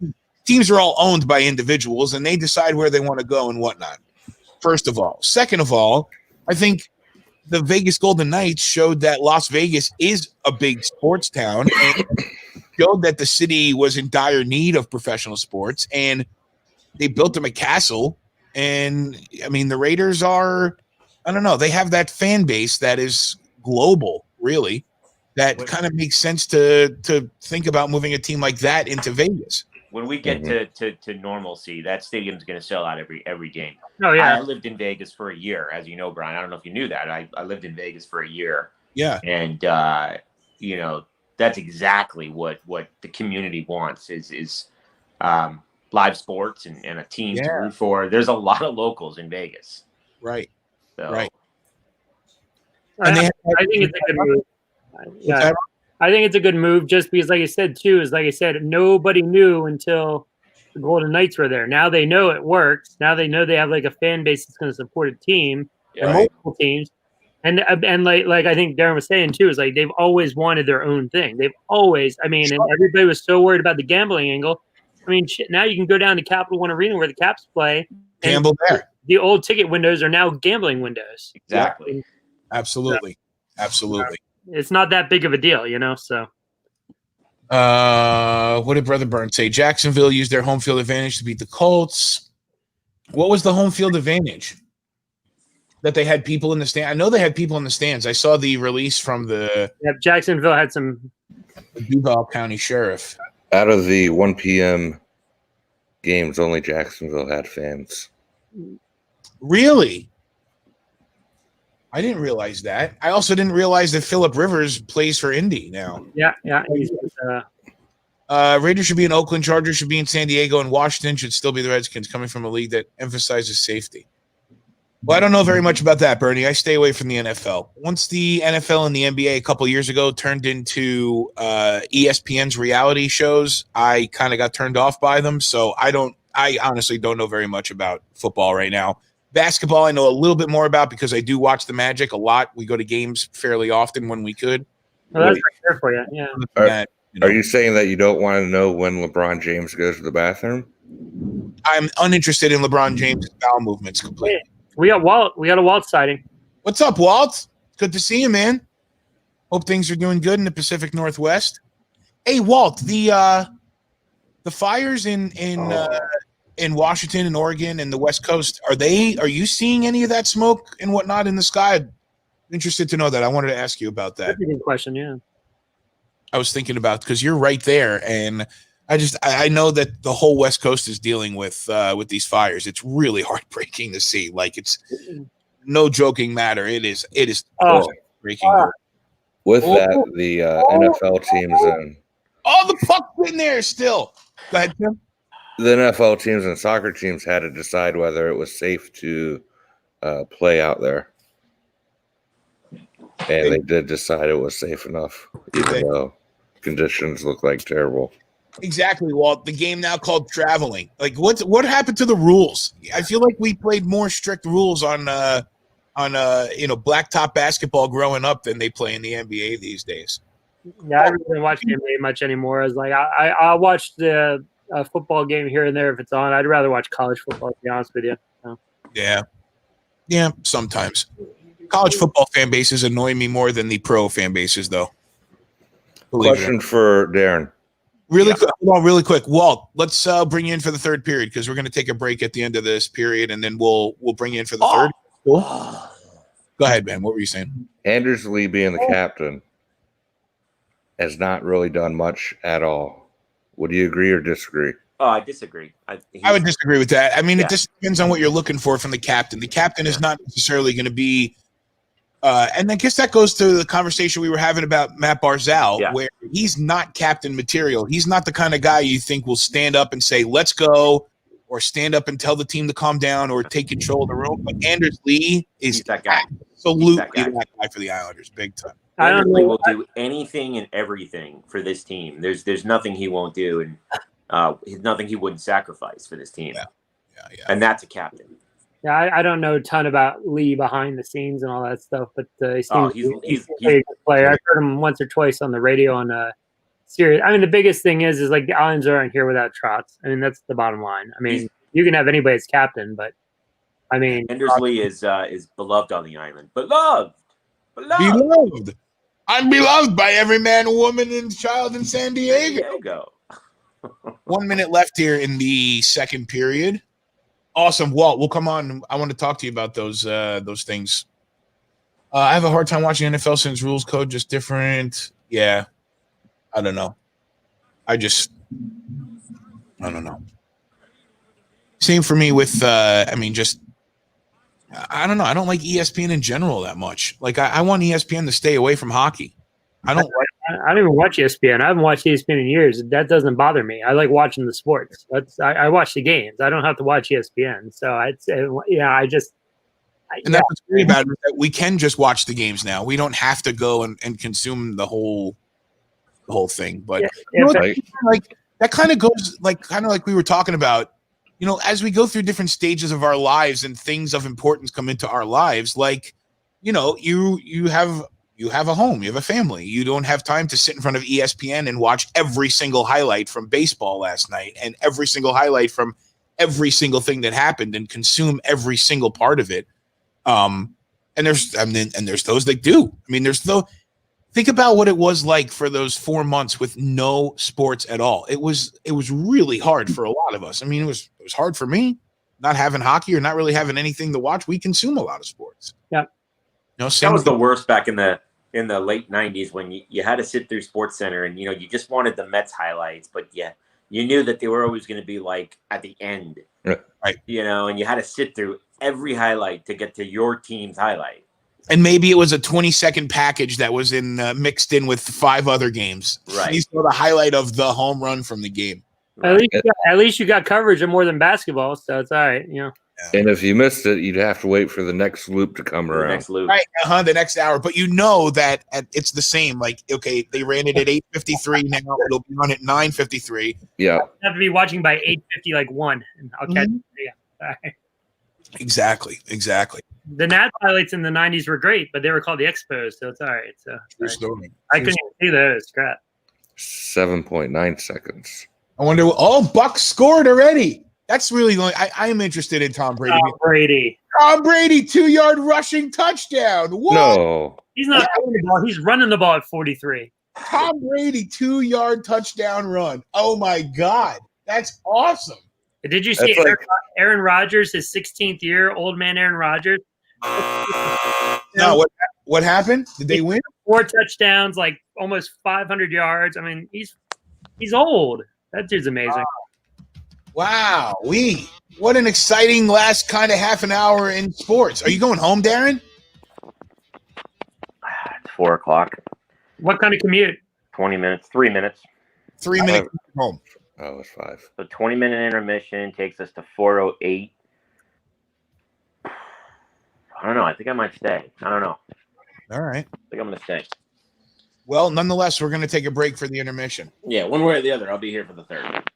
All right. Ron, you'll be back with us for the third? So you guys are in for the third? I'll be here. Cool. Well, I'll talk to you guys in just a couple minutes.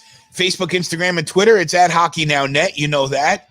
Twitch.tv/HockeyNowNetwork. Network. Do me a favor. Hit that subscribe button and smash that like button and do that. Got the third period of a game that went from kind of drag ass to fairly exciting in less than a minute. It was less than 30 seconds, really. Brock Nelson starts the scoring at 11:27. Blake Coleman gets one back at 11:42.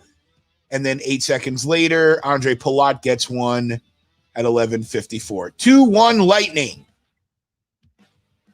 We'll be back for the third. Thanks for hanging out with us. It's Sunday afternoon, and we're watching together. Hockey Now Network.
Rogers Place on your TV, which means it's about time for the third period. The Lightning have a 2-1 lead over the Islanders in both the game and the series. This next period of hockey, a very, very important period for both teams. Obviously, he went home. I'm home. He went home. He couldn't stay away, guys. He had to make the ride home. It was only 3 minutes. Whose TV do I hear? I hear someone's TV. Not mine. Guilty. Is that you? All right, no problem. I went into the living room too. I went in to watch, flip over to the Bucks game for a second because I'm a big Bucks fan, obviously. So now we could sync up proper. Yes, we're gonna sync up. And I'm not a big Bucks fan. I think it's cool that Tom Brady's here. I mean, I just think they're about to drop the puck here, but I'll wait till you guys tell me. Yeah, I see Blake Coleman on my TV now. I've got Andre Palat. I've got Varley. Yep, I see him. And there's Varley right there. The human egg. The human egg. What's going on here? Why is that frozen on there? I don't want that to be frozen. All right, we're zooming in. This is it. Third period. Game 4. And Yanni Gordon, Cal Clutterbuck are inching in. So are some of the other guys. Pucks down. Here we go. Third period. I've got 55, 54, 3, 2, 1, 1950. I'll get you counted down to 1941. So there's 45, 44, 43, 42. 1941 on the clock that we're watching together. What is Walt? Smoky Walt. Walt, you okay over there? Hey guys, how you doing? A little smoked out up here. I see that. Yeah, it's so bad. You got to wear your mask and your goggles. Is it really that bad out there? Yeah, actually it is. Are you serious? I wasn't sure if this was a Walt stick with a mask on. No, he sent me the picture. What are we looking at in this picture? I mean, it's holy okay. crap. That's that. Okay, the bottom is 24. Well, 2 days ago. That's how clear it was.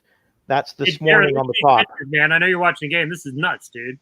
Wow. Yeah, it's matter of fact, if you look on the air quality index of the world, right now we're number 2. That's scary, dude. I mean, we beat Pakistan. It's all coming from Oregon and Cali. So this picture, is this facing south? That's looking west. Looking west. It's like crazy. Wow. Yeah, so basically, when you see the horizon in the bottom, that was going towards Vancouver Island. Okay. This is our downtown core to the right, and it's going out of harbor, and then it's just real bad. Like it looks like it's fog in Vancouver right now, but it's smoke. Braden Point with a shot. Oh wow. God. Jordan, sorry, guys. Save that. Where are we at? 19 what? 17 what? I got 18. I got 18, 10, 9, 8, 7, 6, 5, 4, 3, 2, 1, and 18 minutes. Darren, you close by with that too? Okay, right with you guys. Right out there? I'm with you. All right, perfect. All right, take this shit off. Props there, Walt. There you go. Yeah, well, I had to make it. Yeah, make it effective. You know, make an entrance. Yeah, without a doubt. Well, I've been off so long. You know. Yeah, I know. You got a new. You get some new jobs that we said. You got some new. Yeah, I used to have my own business, and I had sold it a couple years, a year and a half ago, and the guy that was supposed to. Whoa! What a what a save there, Jordan Eberle. Wow, biggest save he's ever made. That was a good save there. Where he wanted it to go. Yeah. Wow. Yeah. So, anyways, I started up a new position as a manager in a business. And, nice. Yeah, excellent. So it's good. Excellent. Yeah, that was quite the opening of this game, wasn't it? Vermoliv looks solid. Well, the first period was a little bit snoozy, even the first half of the game, and then once Brock Nelson made that play, I mean, it was an individual effort and got that goal. Oh my God, I saw the replay. That one. Right? That was very good. He definitely had the control of it. Darren's got Holden with him over there. Jordan Eberle has taken us on quite the emotional journey. Amen. Yeah. Yeah. Oh man. And Petey, the Twizzlers are good, man. Tell your mom that my wife actually ordered a 5-pound barrel of Twizzlers. We've been eating them for like the last 3 weeks. I've got Amazon and everything. It's all right. My sister's boyfriend, who's the manager at the general manager at one of the big movie theaters down here, he had to clean out the snack bar because they closed the theater for 4 months, 5 months. So we've been the beneficiary of that $5. The expired Twizzlers, yeah, but they're not quite expired yet. They're like on the way to be expired, but they still taste good enough. I mean, I don't know if it's good enough that I'd spend $5 on it at the theater, but right. Still my good. father's cousin's brother's former roommate. Darren, have you met Walt? Have you guys met yet? I have not. What's up, brother? Oh, hey, Darren. Good. Stay safe out there. We have family out in Northern California as well, and we're all worried about you guys. It's devastating down there. We went through a similar thing up here in Canada a couple of years ago, where there's some towns wiped out, and I have some friends down there. Of course, we probably all do, but a good friend of mine I played hockey with is in Portland area. I got to contact him. I know it was quite bad. Yeah. It's devastating what happens. There was a friend of mine used to live in Colorado Springs. Now he lives down in the Virgin Islands, and he had his house wiped out till, I don't know, 5 or 6 years ago. That's sad. It just ruins your life. You look at where are you exactly? I'm up in Vancouver. You're in Vancouver. Okay. Yeah. And we had forest fires. Even Are you ahead of us, Walt? Oh, am I ahead of you guys? Sorry, I thought I was at 18. Sorry, guys. That's a Braden Point goal. I'm gonna pause mine here. Sorry, guys. I thought I had it synced. I apologize. No, you're fine. You're fine. I'm feeling the frustration for Darren seeing a Braden Point goal there, just in general. Lightning extend the lead now, 3-1. What happened? How did this break down? Kucherov comes in. Yeah, Kuch came in. Point was right there. Very good drag he made there. Oh, York, what? Yeah, that was a good goal.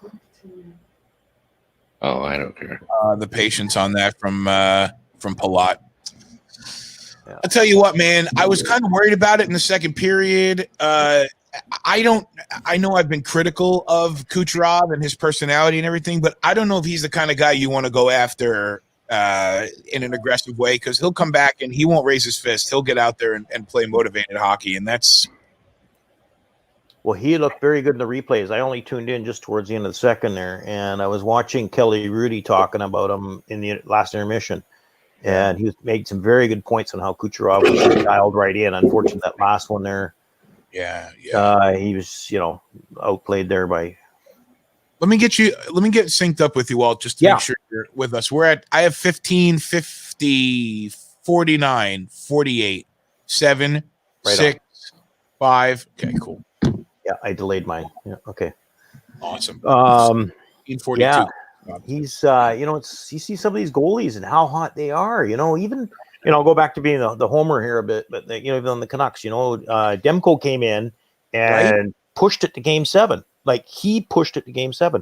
And Ron, about this and goaltending. It's hit and miss. Meaning when a guy is just dialed in, and he can make or break a series.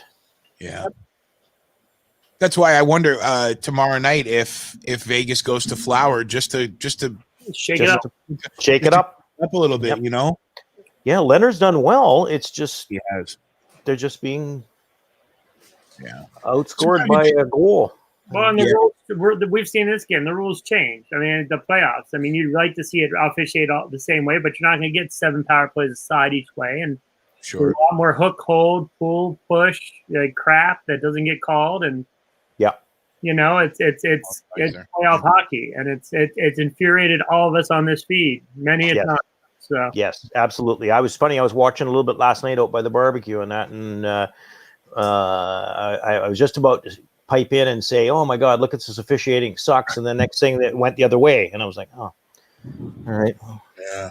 but it's so hard to gauge. And there were some missed calls, like it was unreal. Like it sticks in the hands and the stuff they've been calling, and it wasn't being called. Like, what is with that? And especially what's so infuriating is when they have two officials, and how are you both missing it? And the puck is right there. Right. And usually these calls are being made by the referee on the other side of the ice, not even the guy that's right in front of him. I understand it's a lot to do with the speed of the game, but when the puck is right there and the offending player is right there and it's not called and blatant. Yeah. That's what bugs me. Well, Darren, I will tell you this, that once we get under 14 minutes, if there's a whistle, you can leave and go back to the office, and it's 70 seconds of TV timeout. So that means that's about half of your commute. So, whoa, is it really International Chocolate Day today? Wow. All right. Hey, it's also Grandparents' Day today too. So I'm not. Is it? Yeah, I guess I gotta call my grandma. I was hopeful that we can maybe tie it up, but look, I mean, oh god, man, you did this the other night and they won, man. Don't do there's still plenty of time. It's only 3-1. There's still time. Yeah, it's not over. You got one goal here, and I mean, you got to get one here soon. You got to get one real quick. You got to be realistic about the level of talent of both of these teams, though, and Tampa is the better team in every way. And look, I'm happy that they're putting up a good fight. That blowout was a fluke, but I'm happy that both games have been close, and we're fighting, and I love that about this team. Yeah. Well, this kid there has the puck right now, Matt Barzal. You need him to do something. Well, he's the reason why that goal was scored. If you saw that replay, how they were analyzing he was the late guy back because the D had to stay wide. So yeah. But then again, I mean, that's a guy Braden Point. You're asking a lot of Barzal to cover him. I mean, it's Barzal's first instinct's not to play D. So yeah. So and that was the big. That was what Tampa was. Put it on, shoot it. That's just ridiculous. That's ridiculous. All that traffic that's the difference. All of Tampa's going to shoot that puck. The Islanders are going to get cute. Yep. They're going to try to match they're going to try to match the cuteness and the technical side that the Lightning play so well. And listen, they don't have that talent. All in all, I mean, it's not something you want to hear, Darren, obviously, but if you're a Lightning fan, you feel really good about the point. Braden Point is back in, and he is such a difference maker for the team. Being without him the other night made the difference. He's an incredible hockey player. He's just incredible. Well, but it's also the team. It's the team. It's like, which line do you cover? It's like, so you're putting your top guys out there against Kucherov, and now you can't cover Point. So it makes Point better. I'm not saying he's a great player, but it's the same thing with any team. If you have a good first and second, and you go deep third line, it makes it really tough on teams to defend. And it's all talent. All four lines can score. It's just Clutterbuck just decked Yanni Gourde. Yeah, I think there's going to be See, this is where the physical side frustrates me, because obviously the Islanders would love to have a scrap right here, get Matt Martin and Yanni Gourde to drop the gloves, but the Lightning are very, very disciplined. And if you can, start to maybe goad some of those players that want to be physical, Ross Johnson, somebody like that, and you start looking at instigator penalties, and that's where the game further falls apart. But let's just talk about getting a goal here first for the Islanders. Tampa, the Isles know right now Tampa's not going to get goaded into anything right now. So it's not even a. Beauvillier's got it. Circles back around. 11, 27, 26, 25, 30 shots on goal for the Lightning, 22 for the Islanders. They've started to pick some up, but still lots to go here. Yeah, the Islanders are actually spreading the play out, but the problem is, like you said, that they're just not making that push for the shot. And, they had traffic in front of the net, and I don't know why they didn't shoot it. Why he didn't shoot it. It's like, and you're right. The Canucks were always guilty of that when they had the Sedins even. Sometimes they would just be trying to get too cute, moving the puck around, cycling it. And, right.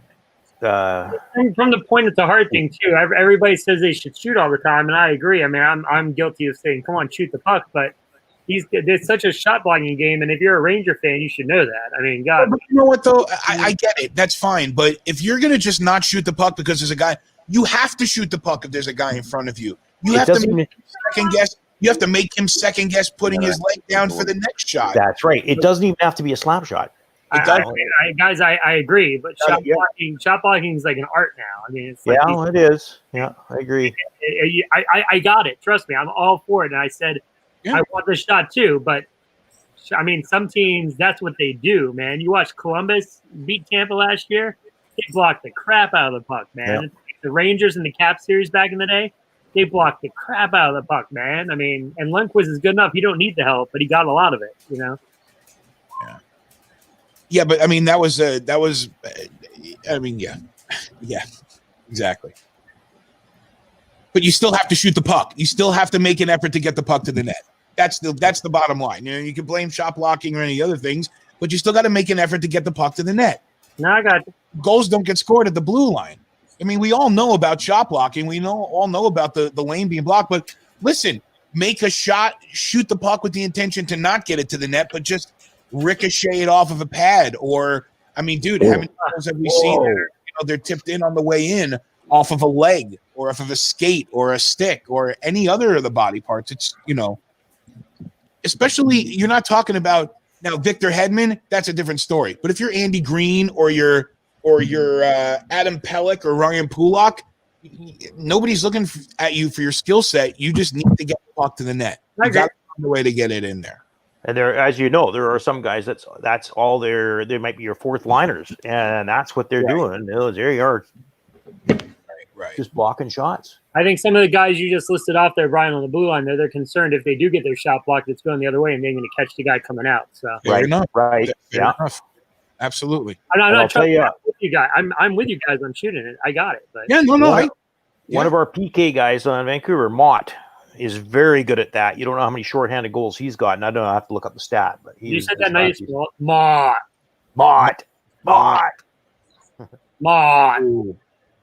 Hey, Ron, I got my mullet shaved off. Hey, what? I don't know. Darren, don't look at this screen. We're talking about hair. We're talking about hair. Well, I haven't seen it for a while. He's been up camping and cooking ribs, man. Oh, God, yeah. The camping was really good until the smoke came in, I think. I'm sure that must have been. Oh, yeah. It was beautiful. And then I was up in wine country a week ago. Come on. You had Sergachev fall over, and they fell over on top of each other. Oh, God, bouncing puck. So if the Lightning hold on here, what are you thinking? Lightning in 5 or 6? I don't want to think the Islanders are going to go out that easy. So I said 6. This is what we're looking for, a sequence like this.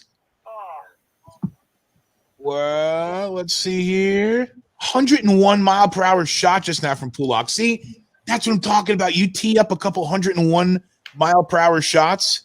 Yep. And you're going to get rebounds. Right. There it is. Oh wow, that. And I think it's more so forget the shot. It's just a quick release. You get it and get to the net, and you better have guys in front of the net. And half the time now these days, you see guys not freaking. They just cruise by or slide by, and they don't stop in front of the damn net. So these guys hold on to the puck, and then you got guys in lanes, and then you got guys holding the puck and. Dude, that's what happened. I mean, we were talking about old series, and with the Islanders, with the Rangers and Caps, that 2015 series. I mean, I know I've joked about that game where the Caps were minute 41 away, but if you remember the 2 goals that were scored, both of them were scored with respect to how to beat the shot blocking in front of them, because the Caps were just smothering. I mean, like smothered and covered like Waffle House hash browns. They were. There was no way the Rangers could get a puck to the net, and both of those goals that they scored came from the result of passing the puck even 2 feet next to you and just changing the trajectory. Changing the angle, Yep. Was that point injured again? Anyone see that? I didn't see that. You like that? Yeah, he was going off. Busted his stick on the post. You see that? He went to try to slash the guy. He fucking broke it on the post. That was great. Oh, I didn't see that either. Now he's ahead. Uh-oh. Barclay Goodrow again. Oh, great D though. Yeah. Oh, Goodrow No was penalty. Goodrow had to go to the bench. Big Mac. Oh, Yeah, take down. Here you go, Darren. Here's your opportunity, Darren. He went down pretty easy, it looked like, but I was in the corner. So 6:08 left here in the third period. Game 4. Tampa Bay leads the game 3-1 and the series 2-1. Islanders will have a power play here. And they got to make it happen. They have to score a goal here. I don't know. I mean, like Darren was asking if it's done in 5. I think it'll go 6, but it's going to be hard. It's just incredibly hard to beat the Lightning back to back. They just don't traditionally lose games back to back. Like that's just not in their DNA. And the last 2 goals, really, I mean, have been the third forward getting back. I mean, you've had a few breakdowns, and it goes in the back of net. Any talented team. I mean, any of the top teams are going to make you pay. Islanders will make you pay. I mean, it's like if you blow a coverage. So absolutely. What's my buddy Tom Brady doing here? See if he's got any more of them touchdowns for him. I don't care about football, Walt, but I do. I am paying attention to Tom Brady. He's down the street from us here. And that's exciting for. By the way, you guys did a great job with helping out Gina there understand some of the terminology and stuff. I noticed she was talking about zone time, I think, and stuff or something. Yeah. That was really good. You filled her in, didn't belittle her at all, or not that you're ever do that, but I mean, might belittle me, but yeah, it's different. Well, Gina might kick her ass too. I don't know, man. She seems pretty fired up at times. So it's Gina, she's in tune with the cosmic universe, so I have to make sure I'm on the right side of that. Brian almost effed up the cosmic universe the other night by playing that video too many times. Sorry about it. I almost messed up my own universe that night. I don't think she was a fan of Jeff Ning, though. Yeah. Oh, is that right? She was looking. She was real because Ning has he watches the Sportsnet feed, so he was like 2 or 3 seconds ahead. Yeah. And he was reacting, and she was not a fan of that. Oh, Bernie's like in the Spaceballs and Waffle House, and then you got Aaron with the with what Gina might do to us. So there you go. Nice comment. Let's see here. Palat's sitting, and this is it. Ooh, you think the Islanders pull the goal here? Well, actually, my buddy who's an Islander fan was thinking that, and I was like, maybe give him a minute 5-on-4 and then pull him. So yeah, still 6 minutes left. I mean, see what happens. Yeah, that's right. I think I would do exactly as Ron's saying there. I think I would just give it I'd get the puck. Chance. Yeah, because there you go. There would be the empty netter right there. Exactly, and that would be all she wrote. Yeah. I don't think you do that in a game, in a non-elimination game. Yeah. Yeah, I agree with you on that. I think I agree. Which team pulled the goalie with like 6.5 minutes left? God, what? Yeah, that's right. That was an elimination game too, and they were pulling them at 6.5 or something like that. That's right. Where are they down? Like 3, I guess. Yeah, remember the old days when when that would happen, and you go, "Oh my God!" Like it's just like now it's like, yeah. The old days, like 2014. 2014. That's when Patrick Waugh started pulling the goalie with 5 minutes left in the game. With 15 minutes left in the third. So. Yeah, for real. Pulling the goalie, I've heard that somewhere before. Not the same context. Relax, Walt. Yeah. Hey, have you guys ever heard of Ron will know this one. The Gary Smith rule? Refresh me. Ron will know. Ron? The Gary Smith? Yeah, that was when he would skate out to center ice. Yeah, the red line or something. Yeah. They weren't allowed to go. Yeah, they have to go park it in the bench. They can't just keep going. Yeah. And Jerry Cheevers used to do it too. Jerry Cheevers used to skate out to center ice. Here we are. Yeah, they didn't want goalies with the pads, like kind of just going with it in case the puck came to them. They're like, dude, you got to get off the ice. Yeah. Now, subsequently, talking about getting the shot on net, that was Pulak had a shot on net, and there's nobody in front of the goal. Yeah, everybody's standing off to the side. And this is what I'm talking about. These guys want to shoot, but what are you going to do? Just give it the Vaseline? Well, maybe. I don't think they're hoping for the tip in on the side. I don't know. You can look. I just texted it to you. All the teams do this crap, and it drives me crazy. Now the guy on the side of the post just moved out of the way.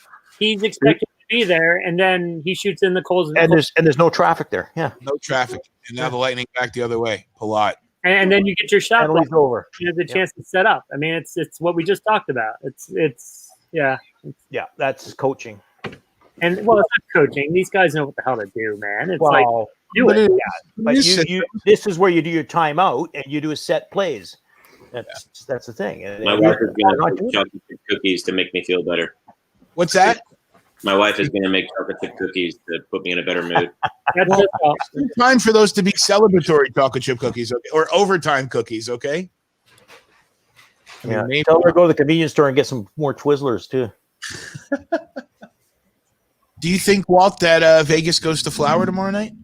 You know what? Well, I think I commented yesterday or whatever. Before yesterday's game, would they go to Flower or not? And then I was surprised to see Leonard in there. I mean, Leonard's done well, but you'd think, like Ron was saying, you go to switch it up, knowing that Flower is a proven goalie, especially in playoffs, got cup, and I think they would go to him just to try and throw off Dallas. Leonard's a big boy. You throw some freaking shin guards on him and go park his ass in front of the other net.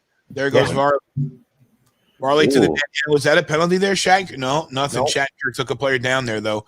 Yeah. Got 2:35 left here. Empty net. Oh, he just broke it. That was Pajot goes back after him and snaps his stick over his back. Yeah. Pat Maroon's back. Oh.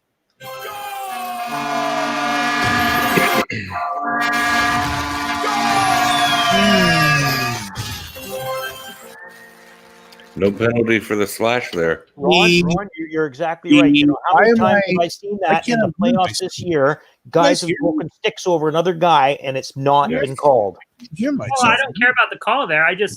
Okay, there we go. Do it. It's not a good time. I mean, you need your stick, and your bench is on the other side of the ice. I mean, it's just I get being pissed off, and it's the emotion of the game, and I get that side too. So the only Stanley Cup winner currently on the Lightning roster scores the empty netter. Are those chocolate chip? Is that are there walnuts in those chocolate chip cookies, Darren? Yeah. Hold on a second. It's okay. Aaron is wondering if you can go to BJ's. Where? Oh, oops! No, not BJ's. Come on, my mom's watching. It's funny. Every time I go to Phoenix with my buddies, and they have a car there, and they had one of those GPSs. You mentioned the Waffle House earlier, and they had programmed into this thing the Waffle House. And the reason they put the Waffle House is because beside the Waffle House was a gentleman's club. So we put it in there so that every time we go there, go to the Waffle House. That way, when the spouses ever came down, you just go, we went to the Waffle House all the time. Right. Mom is being returned to me, and we didn't do anything. Yeah. It's just, I mean, I get chocolate waffles. You see Darren's posture right now. I mean, it's a Jeff King special. Yeah, I have one of those on my couch right now outside here in the studio. So I'm going to need to handle this with very delicate kid gloves. We will definitely have Chinese food tonight. We can probably we'll do ice cream, and it's National Chocolate Day. We're going to do everything we can to. Well, in Canada, we have to do things diplomatically now. We call it Oriental food. That sounds worse. Or Asian. Yeah. We must have some good Chinese food up there, some good Asian food. Oh, yeah. I like New York and so on. There's so many Chinatown, that look at this little late. He got the stick on it. I think. Hey, by the way, I checked in with Josh. I told him Ron is bragging about the Washington football team. And Josh's reply was, F them. It's week 1. Congrats on Washington football team winning the week 1 championship. Who's bragging about the Washington football team? We talked about him for 30 seconds? Josh, you sound bitter, buddy. It's okay. It's all right. Come on, 17-0. He probably was already playing the parade route for the Super Bowl. Give me a break. Yeah. Maybe. No, Burns got a good point talking about Dallas and Vegas tomorrow night. Going Fleury, then the Stars to be without Fosca and Hintz tomorrow night, and Stone and Nosek are question marks. We saw Stone labor in the whole last 10 or 12 minutes last night. You think we're going to see a fight here? I'd be surprised if we saw a fight.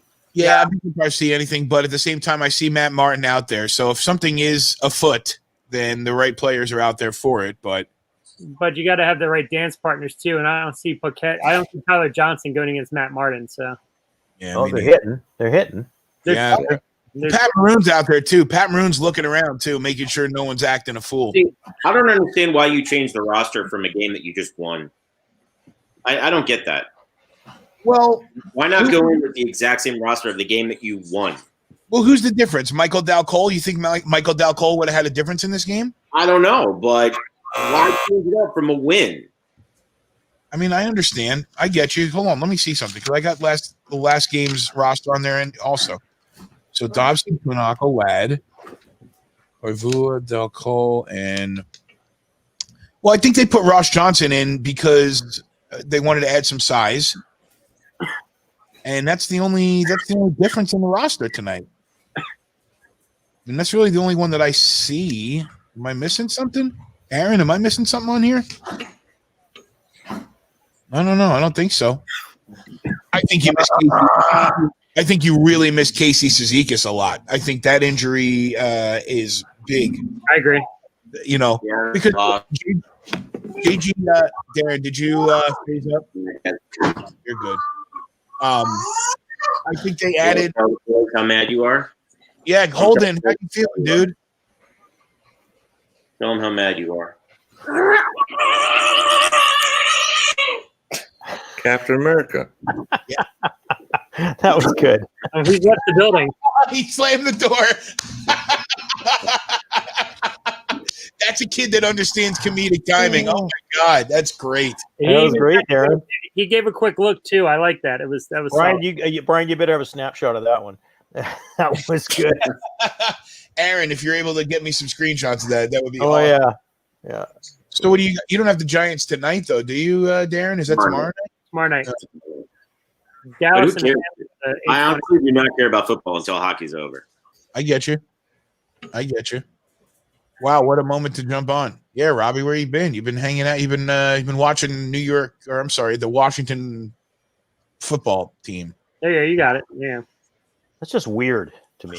Just Dude, weird. I was waiting for somebody during the broadcast to slip up and say Redskins. I was waiting for it. Didn't happen. Somebody's going to. They would have fired him on the spot. Exactly. I was driving to work listening to sports radio the other morning, and I'm hearing this, and I'm going, it just seems odd. Well, go on Fanatics and look at the gear they're selling. It's hilarious, dude. It's like they forgot to print half the shirt. It's great. Bye, Ma. Enjoy the beach. Be careful out there. It should be actually kind of nice out there, but maybe windy. Enjoy yourselves. Down here, man. We're like high 70s here in DC. We finally got rid of some of the wild rain. We had that bad flooding end of the week, but looks like Brian, who was your mom with there? The little ones. Who was that? My mom? Yeah, who's the two little ones? Well, in the picture. Do you remember? Which picture? Well, you said bye, Mom, and oh, yeah. So that's my niece Bailey and my nephew Spencer. Oh, okay. My blood niece and nephew. Yep, my sister's kids. Oh, cool. Beautiful.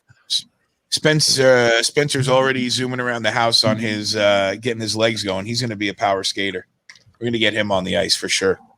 Yeah. But oh man, well, not the afternoon you were looking for, Darren. No, not what you were looking for at all. Should have stayed at the office. We weren't doing any better when I was at the office. True. Sorry. Give it up 2 goals in 10 seconds. I do have to give you credit though for. I mean, it's.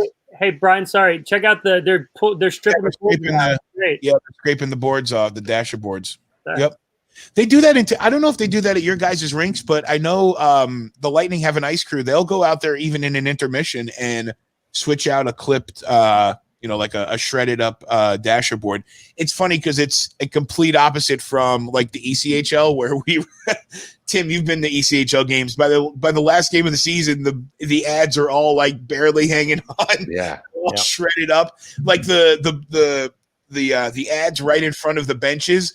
Like there's a stripe of it that's gone where the player skates are nicking it up and ripping it off. Yeah, I've seen them. I've seen them in the TV timeouts. Go in there and put a new ad up. Yeah, it's real fast. In Vancouver. Yeah, yeah. It doesn't take very long to do it. No, they were really quick at it. Yeah, they had it down to a science. Well, I don't know who's more likely to win the next game, Vegas or the Islanders. Both of them are in must-win situations. Bad predicaments. Yeah. You know, I could see both of them losing, especially if Vegas doesn't have Stone in them, and the fact that Tampa's gotten healthy and they seem okay without Cizikas. It's a tough road. I mean, they gotta bury the chances, and the Isles had a ton to end a second. And if they make one of those, it's a cheap. Special teams. Their special teams, no excuse for the way that their special teams have been. Trying to find what they ended up being today. I'm actually going to go do something that represents the Islanders' power play this entire playoffs. He's going to the rest. The largest movement ever. Yeah. Right now. So I did you a two. He had that look on his face. I want to tell you that I am glad that we've gotten to watch these games together. I love having you on. We watched the whole game again together today. I'm sorry it's gone this way, but I think you, as the rest of us, understand, like you said, the team that you're going up against, and the Lightning are on a mission. I will be there until the very last horn. And we knew this was going to be a very tall order going into this series. But, dude, I can't be upset at this team to bring us to the Eastern Conference Finals without that fucking traitor piece of shit cock motherfucker Tavares. Oh, hey, did my mom leave? I hope she did. Yikes. I'm just saying. We heard what you're saying. Ticker. Sorry. We heard what you said. Loud and clear. Sorry. Lo siento. Sorry. I'm just saying, to get this far, I'm super stoked about this team. And, man, I've enjoyed watching them. And this season was great up until the pause, obviously. I had a blast watching this team this season. Even at the very end when we were, had a little losing streak, I still believed. And look, Brother Burns said this earlier, and I kind of brushed over it, but the Islanders have a lot of really solid youth coming up still. Yeah. Oliver Wahlstrom and Bodie Wild. I mean, some of these guys there's a lot of good things to come, man, which is good because you got to make sure that they're ready to step in as Boychuk and Leddy are ready to. I mean, you don't have very many years left with them. So we have a star goaltender coming up who's going to be mentored by Varley. They're both Russian. I know. Islanders. Darren, you can compare your team there, similar in Vancouver, and you get these young guys coming in, youth coming through, and again, good goaltending as you just mentioned. And once you get these guys, you can just kind of taste it. It's coming, right? Yep. Yeah. Yep. And you can see it. They'll be here before. I think in the last game, this is the best recruitment video that the Islanders could hope for. Oh, yeah. Right. Get players to want to come to the island, especially with the new arena going up soon. This is a different era for the New York Islanders, and it's exciting. It's great to be a fan right now. And as a diehard from the moment I was born, it's awesome to have gone through all the different phases of this team. Nothing to be ashamed of. I'm proud. I love watching the games like this with you guys. So I'll be here till the last horn. All right. Well, Tuesday night. We'll be together Tuesday night then. Tuesday night. And I hope that you'll join. I hope you'll, through the finals. I mean, I hope everybody comes in through the finals. And I got my Stanley Cup earlier today. Oh, he's got his cardboard. Nice. It's just not in the house, right? No, it's actually, you want to see it? Yeah, let me go. As long as you have dinner. All right, Darren. Enjoy those. Darren? No, he's got to go to the restroom, so it's understandable. I'm going to take a big. I can see the urgency. Yeah. 2 down. All right. See you, man. I can get rid of this too. Let me go get the cup. Hang on. Yeah, go get it. Yeah. Oh God. Yeah, 15 yards. Petey's calling him out. Is he? Yeah, Petey's calling out. Unfortunately, what happened today is Braden Point came back in the lineup and he looked really good. I mean, he looked. Why did they give him 15 yards for that?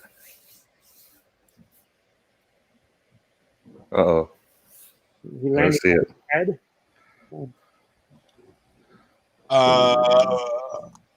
Petey's after you, buddy. Watch out. I want to start by saying I love my wife more than anything. It sounds like new marriage vows, man.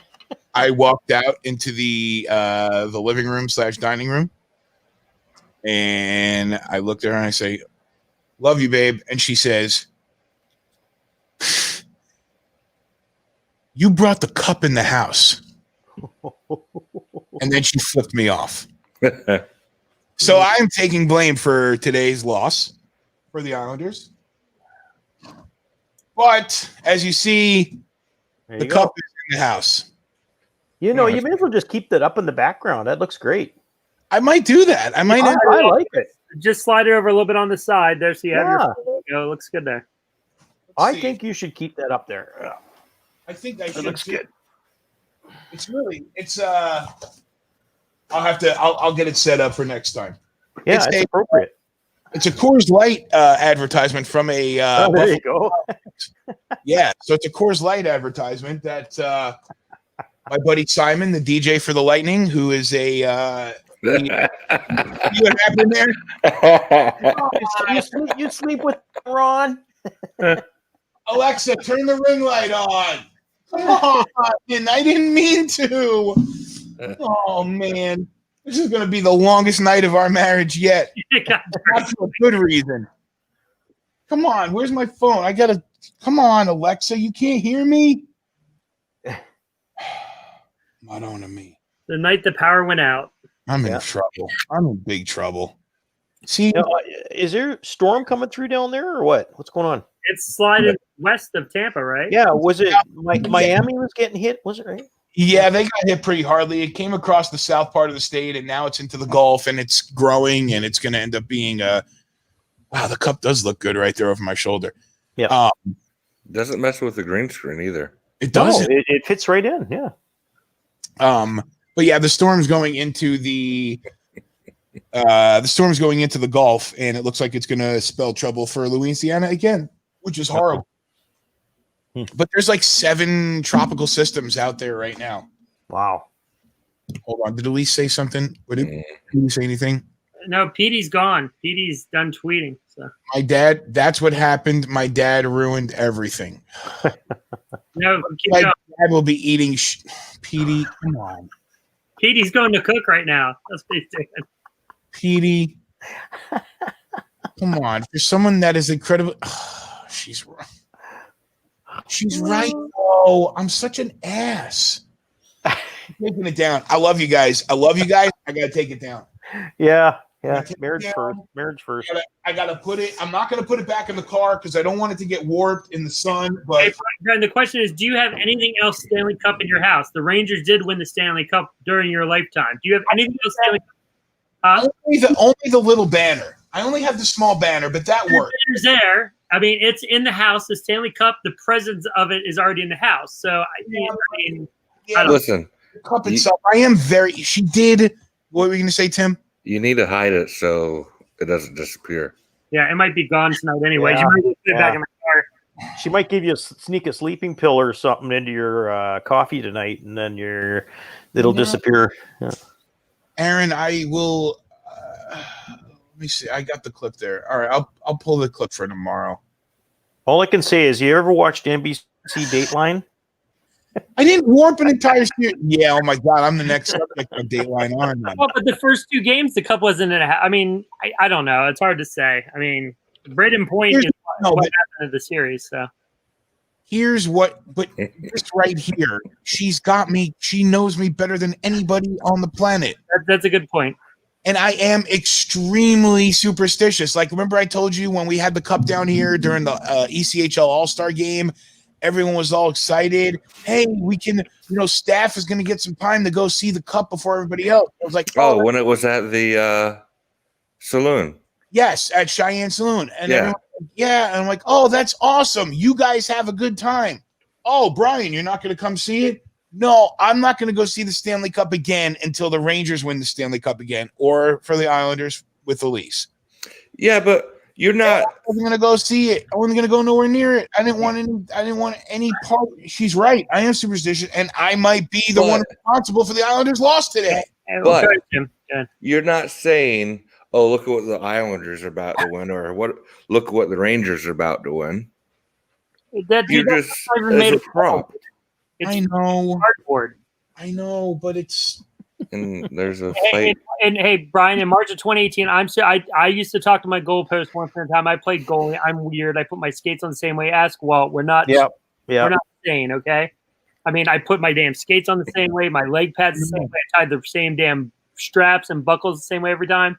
And I took my kids to see the Cup because they wanted to go see the Cup in March of 18, and it worked out all right. So if anybody thinks the reason why the Islanders didn't shoot the puck with 4 minutes left in the third period is them, well, it's all good. I get it, but it's all good.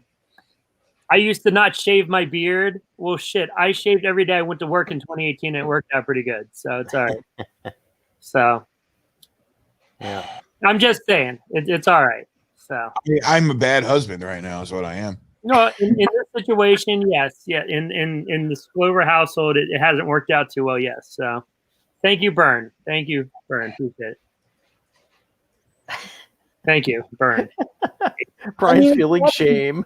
I feel so much shame right now. Like I mean, I gotta get. Well, here's the thing: if I'm gonna get somewhere else where it's not Brian. Even in that what? It'll fit like right here. Drop it on off my screen. Tim, yeah. So we can just put it right there. You want me to drop it off to you? Yeah, Tim could hang it from a ceiling. Yeah. Great. Yep. Drill a couple holes in that ceiling and hang it down. It's perfect. My wife would be pissed, but we can make it to Ron's guest room. What's this shit doing in my house? My wife is right now. Sounds like you're coming to Gaithersburg there, bud, or Germantown, or you can go hang out with Aaron, or there you go. I could hang it here. We've only had one cup here, and that was Vancouver Millionaires. Yeah, that was a while ago. I've been relegated to. All right. Well, if I leave now, it was an afternoon game. Thank God, Ron. I'll be to your house by 8:00 tomorrow night. I'll be here easily. Yes, as long as you stay on the middle of the road. Yeah, you're good. Yeah. It'll take me about an hour to pack up some of my. I mean, I got to bring everything. I bring the computer. I got to pack everything up. I've got a light for you. We're good. We got tables and stuff like that. So you just whatever. We got you, man. All right. And but breaking from Brother Bernie there, new from Dateline, Hockey Now host has gone missing. Wife and meddling dogs. Meddling dogs is the best part. See, he was very nice to Elise, but meddling dogs. Boy, Bern. Oh man. Yeah, you just forgot every other news source on there, Bernie. You can't just call it fake news and not all of them. They are all. You can only pick the ones you want to pick. That's no. There's plenty of crap on all the channels. So. News, nonetheless. I get it. I'm about to go missing. I think I'm keeping the stream going so that I keep my life going. Like I feel like as soon as the stream goes off, it's lights out, and I'm. Yeah. Hey, Hazel will be excited. Dude, Aaron's like not more than about 10, 15 minutes from me, man. Trust me, Aaron's got like NASA in his living room probably. So. All right, good. Well, if Aaron yeah. Good call.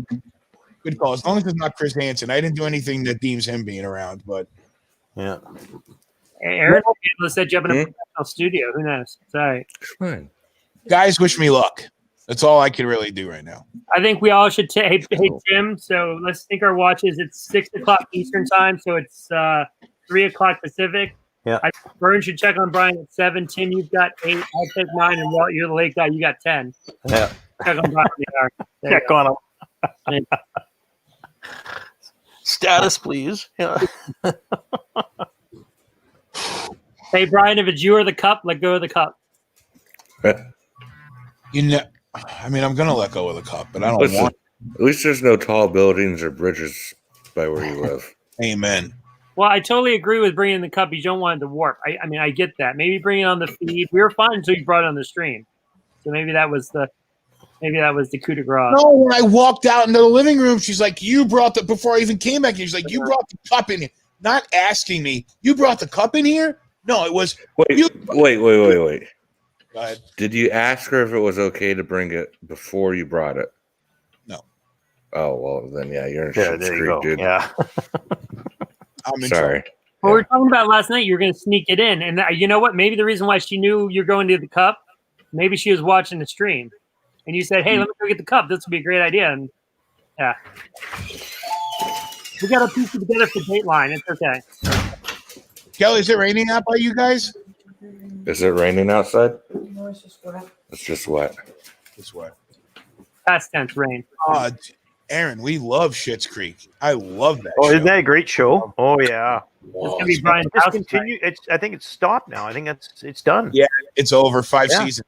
Yeah, it's such a great show, though. No, Yeah. what? No. No what? No Schitt's Creek, or no what I said, or no Jeff Ningas. Yeah. Or no, you didn't ask permission. No, I didn't ask permission. Yeah, probably permission. Yeah. Or no, you're not getting any tonight. Yeah, that too. The mask and Yeah, goggles all also available for hire at the right price of tech, Brian. See, that's your mistake right there. I mean, Walt could be an accomplice. He had a mask on earlier with goggles and stuff. Yeah. I was just so excited. 3 o'clock game. It's great. Should be done by 6. We'll be able to get some dinner. We can actually hang out tonight. And now I'm in for a whole night full of No Twizzlers. No You're cut off with Twizzlers. Yeah. nothing. Twizzlers, Brian. It's National Chocolate Day, Ron. We're going to do chocolate. Twizzlers is sold at Hershey Park because it's made by the same company. You can buy gigantic Twizzlers right next to gigantic Hershey bars. There you go. So you're supporting the same chocolate company. And I know Petey said your wife likes Twizzlers. So you have both. You can't go wrong. I'm surprised they haven't made chocolate Twizzlers. They might have at Hershey Park. Hershey Park has freaking everything. Let me tell you. I make chocolate. They make chocolate Twizzlers, but they're. It's funny. You guys keep talking about all the sugar, and I'm on this damn diet. But you know what I do have? It's a company called Russell. It's those peanut butter cups, like Reese's. Russell, and they're a low calorie. Nice. Oh God, they're fantastic. Yum. Peanut butter cups. Reese's is obviously Hershey's. Also, Jolly Rancher is owned by the same folks of Hershey's. So there you go. Well, you guys really follow candy. Whew. No, we've been to Hershey Park because our affiliate team is the Hershey Bears, and we've had Girl Scouts and crap like that over the years. So when you're walking around the park and a giant Jolly Rancher or Twizzler follows you, but you see it. SOB. What happened? What happened? You just mentioned it. Girl Scout cookies. Where are they this year? Yeah, you know what? Yeah, that happened here, and the local stores to help support the Girl Guides, they bought thousands of them, and they started selling them at the local grocery stores instead. Did I miss it? Yeah, yeah. Girl Scout cookies are like springtime. Yeah, that's right. We sell ours from November to February, I believe. So but I mean we're winter, so everybody's got a different time period. So it just depends on where your local area. Yeah, ours are spring. Your service unit sells them. Sorry, we've had a kid in Girl Scouts forever, and we sell them. We peddle Thin Mints. Yeah, exactly. Well, guys, I appreciate you guys watching a hockey game with me and with each other, and I appreciate you watching the possible collapse and demise of my marriage via the cardboard Stanley Cup that's here. And I thank you. I hope you're putting some juju on me that's fixes things because I'm kind of terrified. Yes, Brian Clover faces the music. Actually, I'm going to start another live stream on my own personal page saying Brian's Clover might possibly, I can't even joke about, might possibly get murdered. I don't want to be even. See, on a positive swing, Elise knows about the chocolate Twizzlers. I'm telling you. Go ahead, Elise. Elise, you send me your address. I'll send you some chocolate Twizzlers. Take it easy on Brian, man. He's trying to build something for the future. Hey, her address and my address. As of right now, her address and my address are the same. So I can give you. You send me the address, man. You alluded to the fact that I'm not going to live here anymore. I did not say that. So, Brian, just don't drink the yellow Kool-Aid. That was made by Petey while he was cooking up your shit. That's right. I'm drinking Pepsi Zero Sugar all night because it's sealed, and I'm not drinking anything that doesn't come from a sealed bottle that I get myself. This is about to turn into the next Bravo reality series here. Right? It started as a simple hockey stream. It turned into murder. Please, real quick. So you've had the chocolate Twizzlers, though, right? Yeah. But, babe, do you want to come here real quick? Has she had them before? She's flipping the bird at you now. I'm just wondering if she's had them. Babe? Oh, we're going to see a murder on live TV. They're her favorite. She okay. that. I do know that. Now, Captain America is on my team. Hey, listen, next stream, if you remind me, I'll wear my Captain America uniform. All right. Well, here's your reminder. Tomorrow night's the next stream at 8 p.m. Hey, Brian, right there. There it is. So right there. Chocolate Twizzler?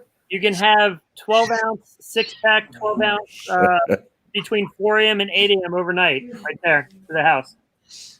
I might have to do that. Oh, wait, hold on. Let me see if they're on Amazon. I got a ton of Amazon credit. Amazon.com. That's why I was showing you. Well, let me see how long it takes. Maybe we're in a. Well, you guys have Prime now. Well, my brother-in-law is in Tampa, Apollo Beach.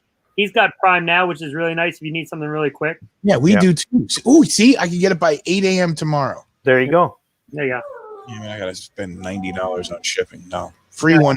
There we go. 1 pound pack of 12. They also have the strawberry Twizzlers. I think they make a cherry. So I'll figure this out. But they do chocolate Twizzlers with the Hershey logo on it. You guys will undoubtedly have a better rest of the day than I will, and I hope you enjoy it. Oh my God! Now I'm looking at a picture of the tropics, and it's just like spinners all over the place. What a world! There's 3 coming. There's this one that's in the Gulf, and I think 2 others that they're saying that might. But a lot of them are spinning up, right? Yeah, they'll spin up. But there's one that looks like it might slide underneath and into the Gulf, to the Eastern Islands, and then it might impact us any which way. Who knows? Everybody be safe out there. Like I said, it is a hockey game. It's hopefully. Yep. Elise seems very cool, and I think it'll be fine, Brian. So it's all right.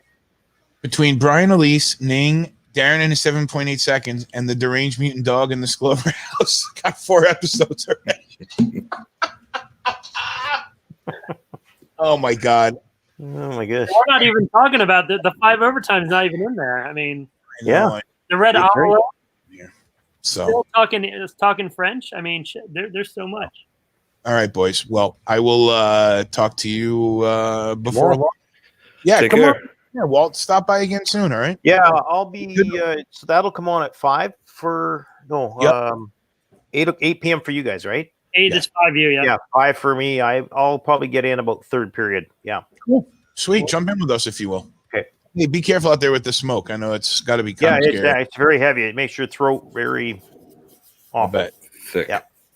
Not okay, guys. But there's your weather forecast from Aaron there at NASA. So there you go. Got it. All right, man. Walt, be good. Thank you. Night. Talk to you before long. Tim, thanks for jumping on throughout the day. Appreciate you, man. Yeah, man. Take care. Since you're the closest one to me, I will be coming to your house if I get kicked out of here. Give me a call. I will do it. Thanks, Tim. Later. Ron, be good, bro. Thanks for jumping in as always. And I'm trying to find you chocolate Twizzlers or something to save you, buddy. I'm trying everything I can. I've already found them. I need to go break the vacuum out and hit the cobwebs or something like one of my honey-do lists. I could probably doing those now might help. Forget Walmart.